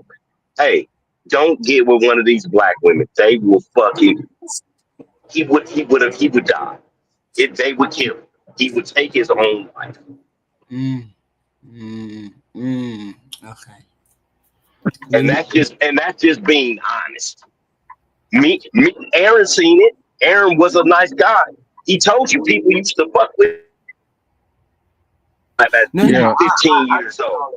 I mean, I get that. I get that he's a sensitive person. I mean, I get all of that. I get it. I get why he told him. I get all of that. I mean, I just the motivation doesn't seem as altruistic as you all seem to think it is. It just didn't come across as altruistic. It didn't come across as non-self-serving. And It's to serve his son, though. Yeah, to serve his son. But yeah, I get that. I get that. But you know, I get that. I get that. I mean, I get it. I'm just saying, I'm the only person that anybody has ever heard say anything on that says that this is a negative thing that was said. And I'm just all the women did. You're not the only all one. the women said it was negative. Yeah, you're not all the only one. We spoke to RF. Yeah. Oh yeah. I think I heard. And even women on health panel said it. Women on health panel said it too. Oh, we was all just listening and vibing out to his music, F beans and this, that, and the other. And I'm like, you guys, a parent's job, number one job is to protect his children. And he is doing what is absolute best because we don't know his kid. As men, we know, as growing up as men and boys, we know boys that was like him and people pushing them in the lockers and calling them soft and taking their milk and taking their change and stuff like that. I get what he said. I'm saying you said something to cut the access of your child to to put a fence, to put a barrier between your child and these people. You said it to put a barrier between your child and these people. That's what you said it for, to put a barrier between this child, and you did it because you wanted to protect that person. You wanted to say what you wanted to say and make sure they had a warning about these people. So you put a barrier between him and those people. And I look at it the same way. I look at it the same way as what Cynthia G did. I look at the same way. She put a barrier between black men and black women. She put a barrier between black men and life. Hold on, don't be emotional about it. I'm just saying. I'm not. She's talking about abort all black male babies. Don't be emotional about it. I'm not. It's me. Emotional. It's me. And it's the same thing. She put a barrier between black men and black women. Now she got a whole force of black women over there that are against black men because black men ain't shit. Black men don't do anything. Blah, blah, blah. She put a barrier between black men and black women. And men lost their mind when they found out she said that. You ready for the magic trick? To me, it's the same thing over here. He put a barrier between his son and black women. Ready for the magic trick? What? The whatever falls out of that hole under the nose on the face of Cynthia G, I could care less about. I'm not offended. I don't. But I mean, look. If I saw her, I say, you're a pretty lady. You know that, and walk away. Just to get up under her skin. You know what I mean? Just. What I'm saying, black men found that offensive for her to say that. We as black women found that offensive. What Bean said. It's the same thing. We understand that, HQ. You keep going back to that. Nobody's saying you shouldn't be offended because of his child. Okay, everybody over here is defending that position. I'm saying we're not. That position is to us is indefensible. Just like the position over here with Cynthia G, that's indefensible. HQ, you keep going in circles saying the same thing. We are not defending anything. What we're doing is preventing you from mischaracterizing what was said because of your emotional filter that you're applying to it. We are not saying that you're wrong for feeling the way you feel. You're entitled to it, A. B, it makes perfectly logical sense. We're just saying that your perception of things versus how they are, there's a difference. And we're just trying to get you to see through an objective lens as well as your emotional lens. But we're not trying to rob you of your emotional lens. You keep it, but just use the other one too. Just take a look at it from the other side as well. So should I say that same thing about Cynthia G? Well, when it comes to aborting black fetuses, no. But there are things that have come out of her mouth that would offend me. But I also understand why she's saying that. Right. Especially if they're rooted in some either fact or probability greater than 50%. I'm not one to negate facts, right? You're talking to an engineer, physicist, and mathematician recreationally. Facts are, to me, paramount. My feelings have nothing to do with them. And I'm not going to ignore or deny them. You know what that's doing? That's making yourself a fool. Opposing facts is you're making a choice. You're deliberately choosing to be an idiot. It's not even ignorant. It's nowhere near the same what being said. I don't even know how you put those two in the same word. You should be ashamed of yourself. No. Yeah, she's talking about deleting folks before they show up. And once again, we're talking about men saying something. About what was said. We're talking about the sentiment. It's the same. But men weren't that offended. Men weren't up in arms about it. Men didn't try to get her kicked off the internet. Men didn't do any of these things. Men just said, "Hey, you heard this crazy ass girl? Oh man, she's stupid." That bird is nuts. So I'm saying not one dude understands. Not one guy understands why that's why Cynthia G say HQ, it was a couple of guys that probably say something, but most niggas didn't care. You know why? Because at the time you find the sex of the child, it's near too late to do anything anyway. If you have a brain, you will understand that. At the time you find out the sex, you're 5 months in.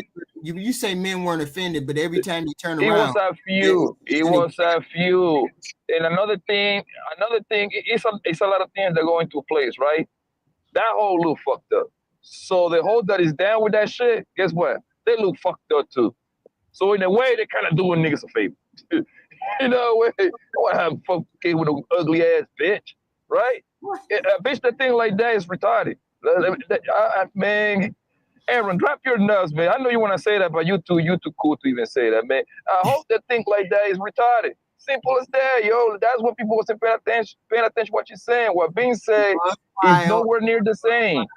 It was wild what she said. It was outrageous what the lady said. It was very outrageous, but she doesn't invite people to have a conversation with her. She invites people to kick them off or whatever. So you don't have the opportunity to actually have a conversation with her.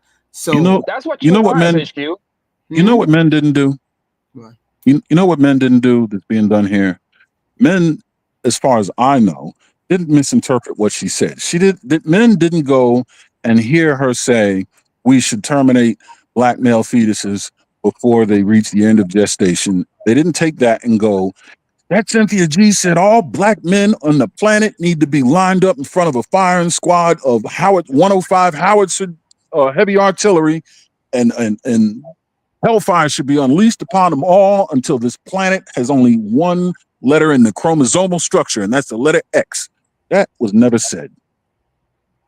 But it would be a gross mischaracterization. That's what's happening here.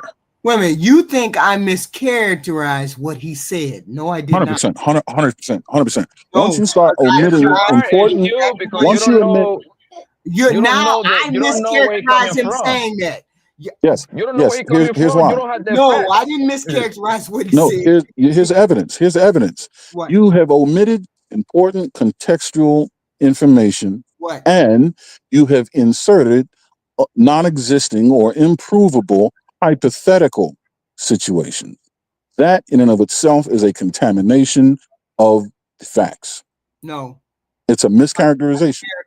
Black America repeated what he said. No, I'm talking about what you said. I also listened to what he said on Fatty's panel. I'm talking about what you said. You failed to acknowledge. Any other facts other than what he said. You said that there's malice in what this man said and did. Malice in what he said. So no. Listen, what I'm saying is, here's how that's a mischaracterization. How can it be malice when it's easy to see it's malice when you leave out the fact that he himself said he adores and pedestalizes black women in ways that I myself don't agree with. Right? That's proof against malice, number one. And then proof of added malice is proof of added malice is putting his son in a potentially victimhood situation by saying, what if he were to end up overseas? And what if, the apple of his eye just happens to be black women? You're putting that man in a situation where he could potentially be the victim at the hands of his father's advice. That's another source of potential malice that doesn't belong there. Now, when Cynthia G said what she said about black men, that's malice. Yeah, she's talking about deleting people, DOA, deleting them before they show up. Hold on. She's talking about genocide. So when white folks say, don't do it with none of them black devils, all of them black devils, that's not malice. So when HQ, so devil, you're telling me the word devil. So when Bean say, don't deal with none of them black women, it's not malice. When it's the word devil, when the other people do. Yes, the word devil is the distinction. You're making that is a descriptive moniker to denote evil. Woman is a descriptive moniker to denote gender. That's the difference. That's what I'm saying. That's how you're getting the detail. You're manipulating the details to paint a narrative. HQ, do you know I've been tested 3 times with an IQ north of 140, south of 147 across all 4 tests or 3 tests? You can't. I'm not gonna allow you to do this. The devil. Use the word devil. Seriously. HQ, which one is worse? Me killing you or me leaving you alone? How do you even put those two together? In what kind? Cynthia just talk about deleting you. The other example is to leave you alone. Which one do you think is worse?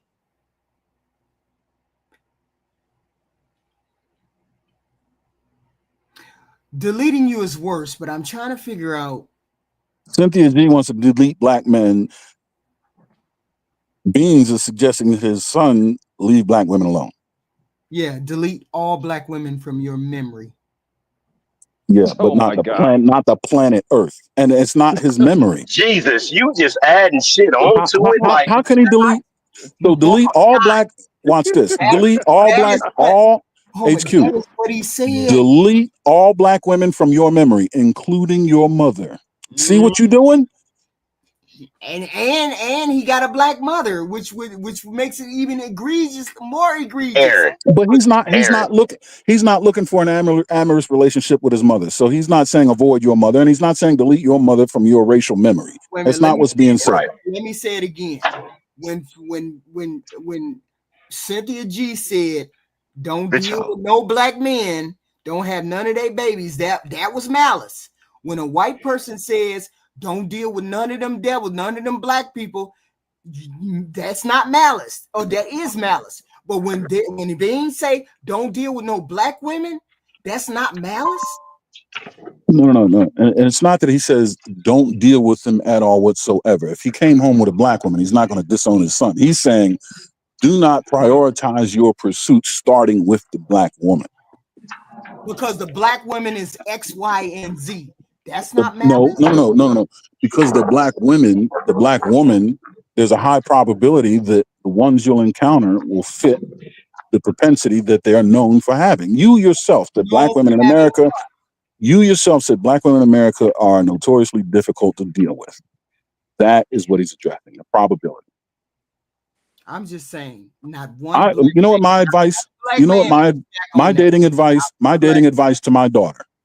Here's my dating advice to my daughter. It starts with this: if a man cannot use the words BM is was or were properly, if he says I be, he be, she be, if that comes out of his mouth, or you look, exit stage left in a Ferrari, head for the hills. And that could be applied to white, black, Mexican, Hispanic, or Chinese. But it's applied to a specific type of person, is what I'm saying. Yes, and that person is among the majority in America. Most folks use the English language that way, and she will be advised to avoid them at all, like the plague. Yes, but you wouldn't go into your room and tell your daughter, "Don't deal with no black men." No. I see what's But is it malice to people? Is it malice to people that speak? Is that malice to people that speak in colloquialisms? Is that what I just did? Spew malice to people that speak colloquially? No, it isn't. I see what's going on. HQ and every girl is mad because they want to be the ones to dump on Buddy when he deal with them. That's what it is. They want to have the chance to just play with him and then thrown right back in the streets. That's what it is. He cannot make that decision. They are the one that want to do it for him. Yeah, you want to play with Buddy. Between you and Black America, the black women on YouTube are gonna go on strike, and I ain't talking about picketing. I'm talking about dousing gasoline and strike a match. Between you and Black America, these women, they gonna burst in the flames. RF, what did you come up to say, ma'am? Oh God. Yeah, I saw you sent that test for her to look at you. I saw you tested over there. Which one of y'all said? Oh God. It was me. How you doing, baby? What happened, Pop? What do you say? I'm doing fine. It's not going to be bad. I promise. That's funny. That had me laughing though. What I was going to say is, you know what, gentlemen, it just seems like, and I probably wanted to myself, it just seems like it would be nice to hear from Black men that they understand why this was offensive. I do. And I think that Iceman touched on it a little bit, and stop dismissing it. It's as if you're saying, okay, you shot me, but it's not supposed to hurt, or you pow-powed me, I'm sorry, and it's not supposed to hurt. Mm-hmm. You can't tell anybody what their experience is with something and why it hurts them. So perhaps maybe a little bit more understanding and compassion, because you have, I think, 2 Black women. I'll speak for myself, but it seems it's HQ that defends Black men to no end, and it kind of hurts. It kind of feels like we just don't have a backing. May I ask a question? And I'm going to be brief because I have to go. My creme brulee is set. Well, say this is your last edition. Save this for your last word, because you know I gotta go eat. It is. After this, I'm out. This question. Miss RF, how are you? Good to hear your voice again. You as well. I'm doing fine. Thank you. Thank you. So I just wanted to know, did you hear me on multiple occasions express to HQ that I understand okay, all right. So and I'm not trying to rob you of that and validate that. In fact, I think it makes perfect sense when it comes to logic and reason. It fits the chain of events as I think they would fall naturally. So I just wanted to say that you have support there. I just don't want that to contaminate objectivity. That's all. Right. I understand. So, all right. You guys, thank you, Aaron. Thank you. You guys take care. I'm going to continue listening though. It's a good conversation. So this is gonna be our last, because I gotta go eat. Oh, very well. And I'm going to take care of yourself. I meant to make me some salmon and some broccoli or something. I don't even have. Oh no, that's what I had for dinner. That's why you didn't do it. I ate it all. Later. That was my last thought as well. Good night, all. Poppy Blanco, sir. When you gonna cook me a meal? Man, I cooked some soup the other 2 days ago. Oh my God. That's the want kind of a soup. real meal. Wait a minute, hold on. That soup puts you. That soup. That's when you had that lazy sex. You know that Oh sex, God. right? You put that oil all over the body, and you had that lazy sex. Both of y'all tired because you ate that heavy food. Oh guys, you man. Listen, You man. know what I'm saying? Good show, man. That kind of soup. Man, yes. HQ, good show, baby. Keep growing. Black America. That's my guy right there. Good to see you, family. Y'all take care, all right? Thank you, sir. Thank you, sir. Thank you, sir. Black America. We wound up here. Me and you, we wound up here again. Yeah, you know, I'm a guy. I say fuck it. I never quit. I keep fucking up until my life is over. So I just he would have said, "Shut your ass up." He would have said, "Shut your ass up and get in the kitchen."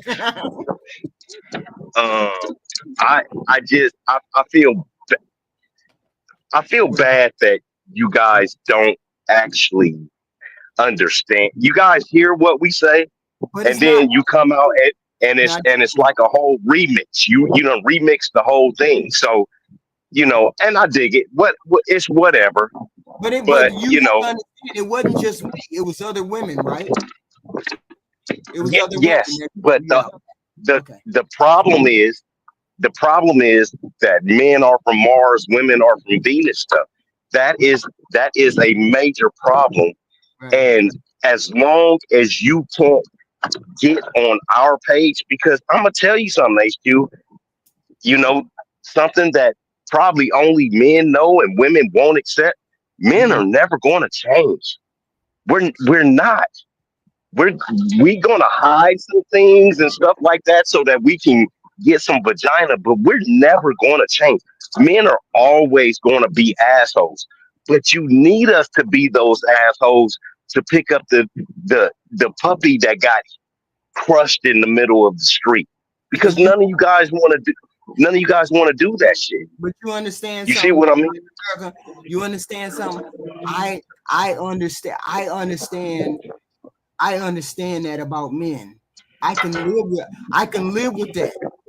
The whole point is, can other women live with that? I can live with that. You gonna be the way that you are. I can live with that. So you just have to learn how to navigate around me, and I just have to learn to navigate around you. I can live with that. I don't have no problem with you telling me what you are up front, and I tell you what I am up front. Right. And it is what it is. Right. I mean, I dig it. I just don't think that you guys. It's just not. It's not that complicated. Not at all. Right. But you want us to wrap this shit up in this bow that you know that you can wear around, and we're not. You know. Women want to do that. You know, women want you. Huh? Women want you to do that. You know that. Yeah, but whose problem is that? Is that a us problem or a you problem? It's a y'all problem. It sounds it sounds like a vagina adjacent, so it's y'all problem. This is the whole thing about it. I could go to work and actually pay for pussy. You see what I mean? That's what guys are doing now. I could go to work and actually pay for vagina. We was in Colombia 2 weeks ago. Do you know that them women was coming back to the Airbnb and the homies, they was all $150 for 2 nights to spend? 2 nights. Hey, bitch, come back tomorrow. You get them $150 and they are coming and fucking you for 2 days. You guys don't realize that, you know, if you don't pair with a man, you're gonna have to work. And women get tired of working. Men, we work until we die. There's also things that you men have to do as well. You can't just show up with your dick in your hand and expect to have traditional things that you all want to have. It's absolutely right. You got to have more than just a dick and some money. It just is what it is. We gotta have All right. So my last words is gonna be this. Men, I promise you, all you need is dick and money. and if a woman says anything different, pull your money out and your dick out and ask her which one she want, and then you just walk away. Because it's always gonna be a woman. There's always gonna be a woman out there who either wants some dick or some money or both. And she's gonna shut the fuck up. So have a good night. Black America, no, he crazy. Thank y'all for showing up tonight. Thank y'all for showing up. FNR, RNF, Aaron, Poppy, Zeus, you name it. Thank you for showing up. I appreciate it. Have a great night, everyone. I gotta go eat. You know that's what I gotta do. Oh my goodness, I definitely gotta go. Oh my goodness.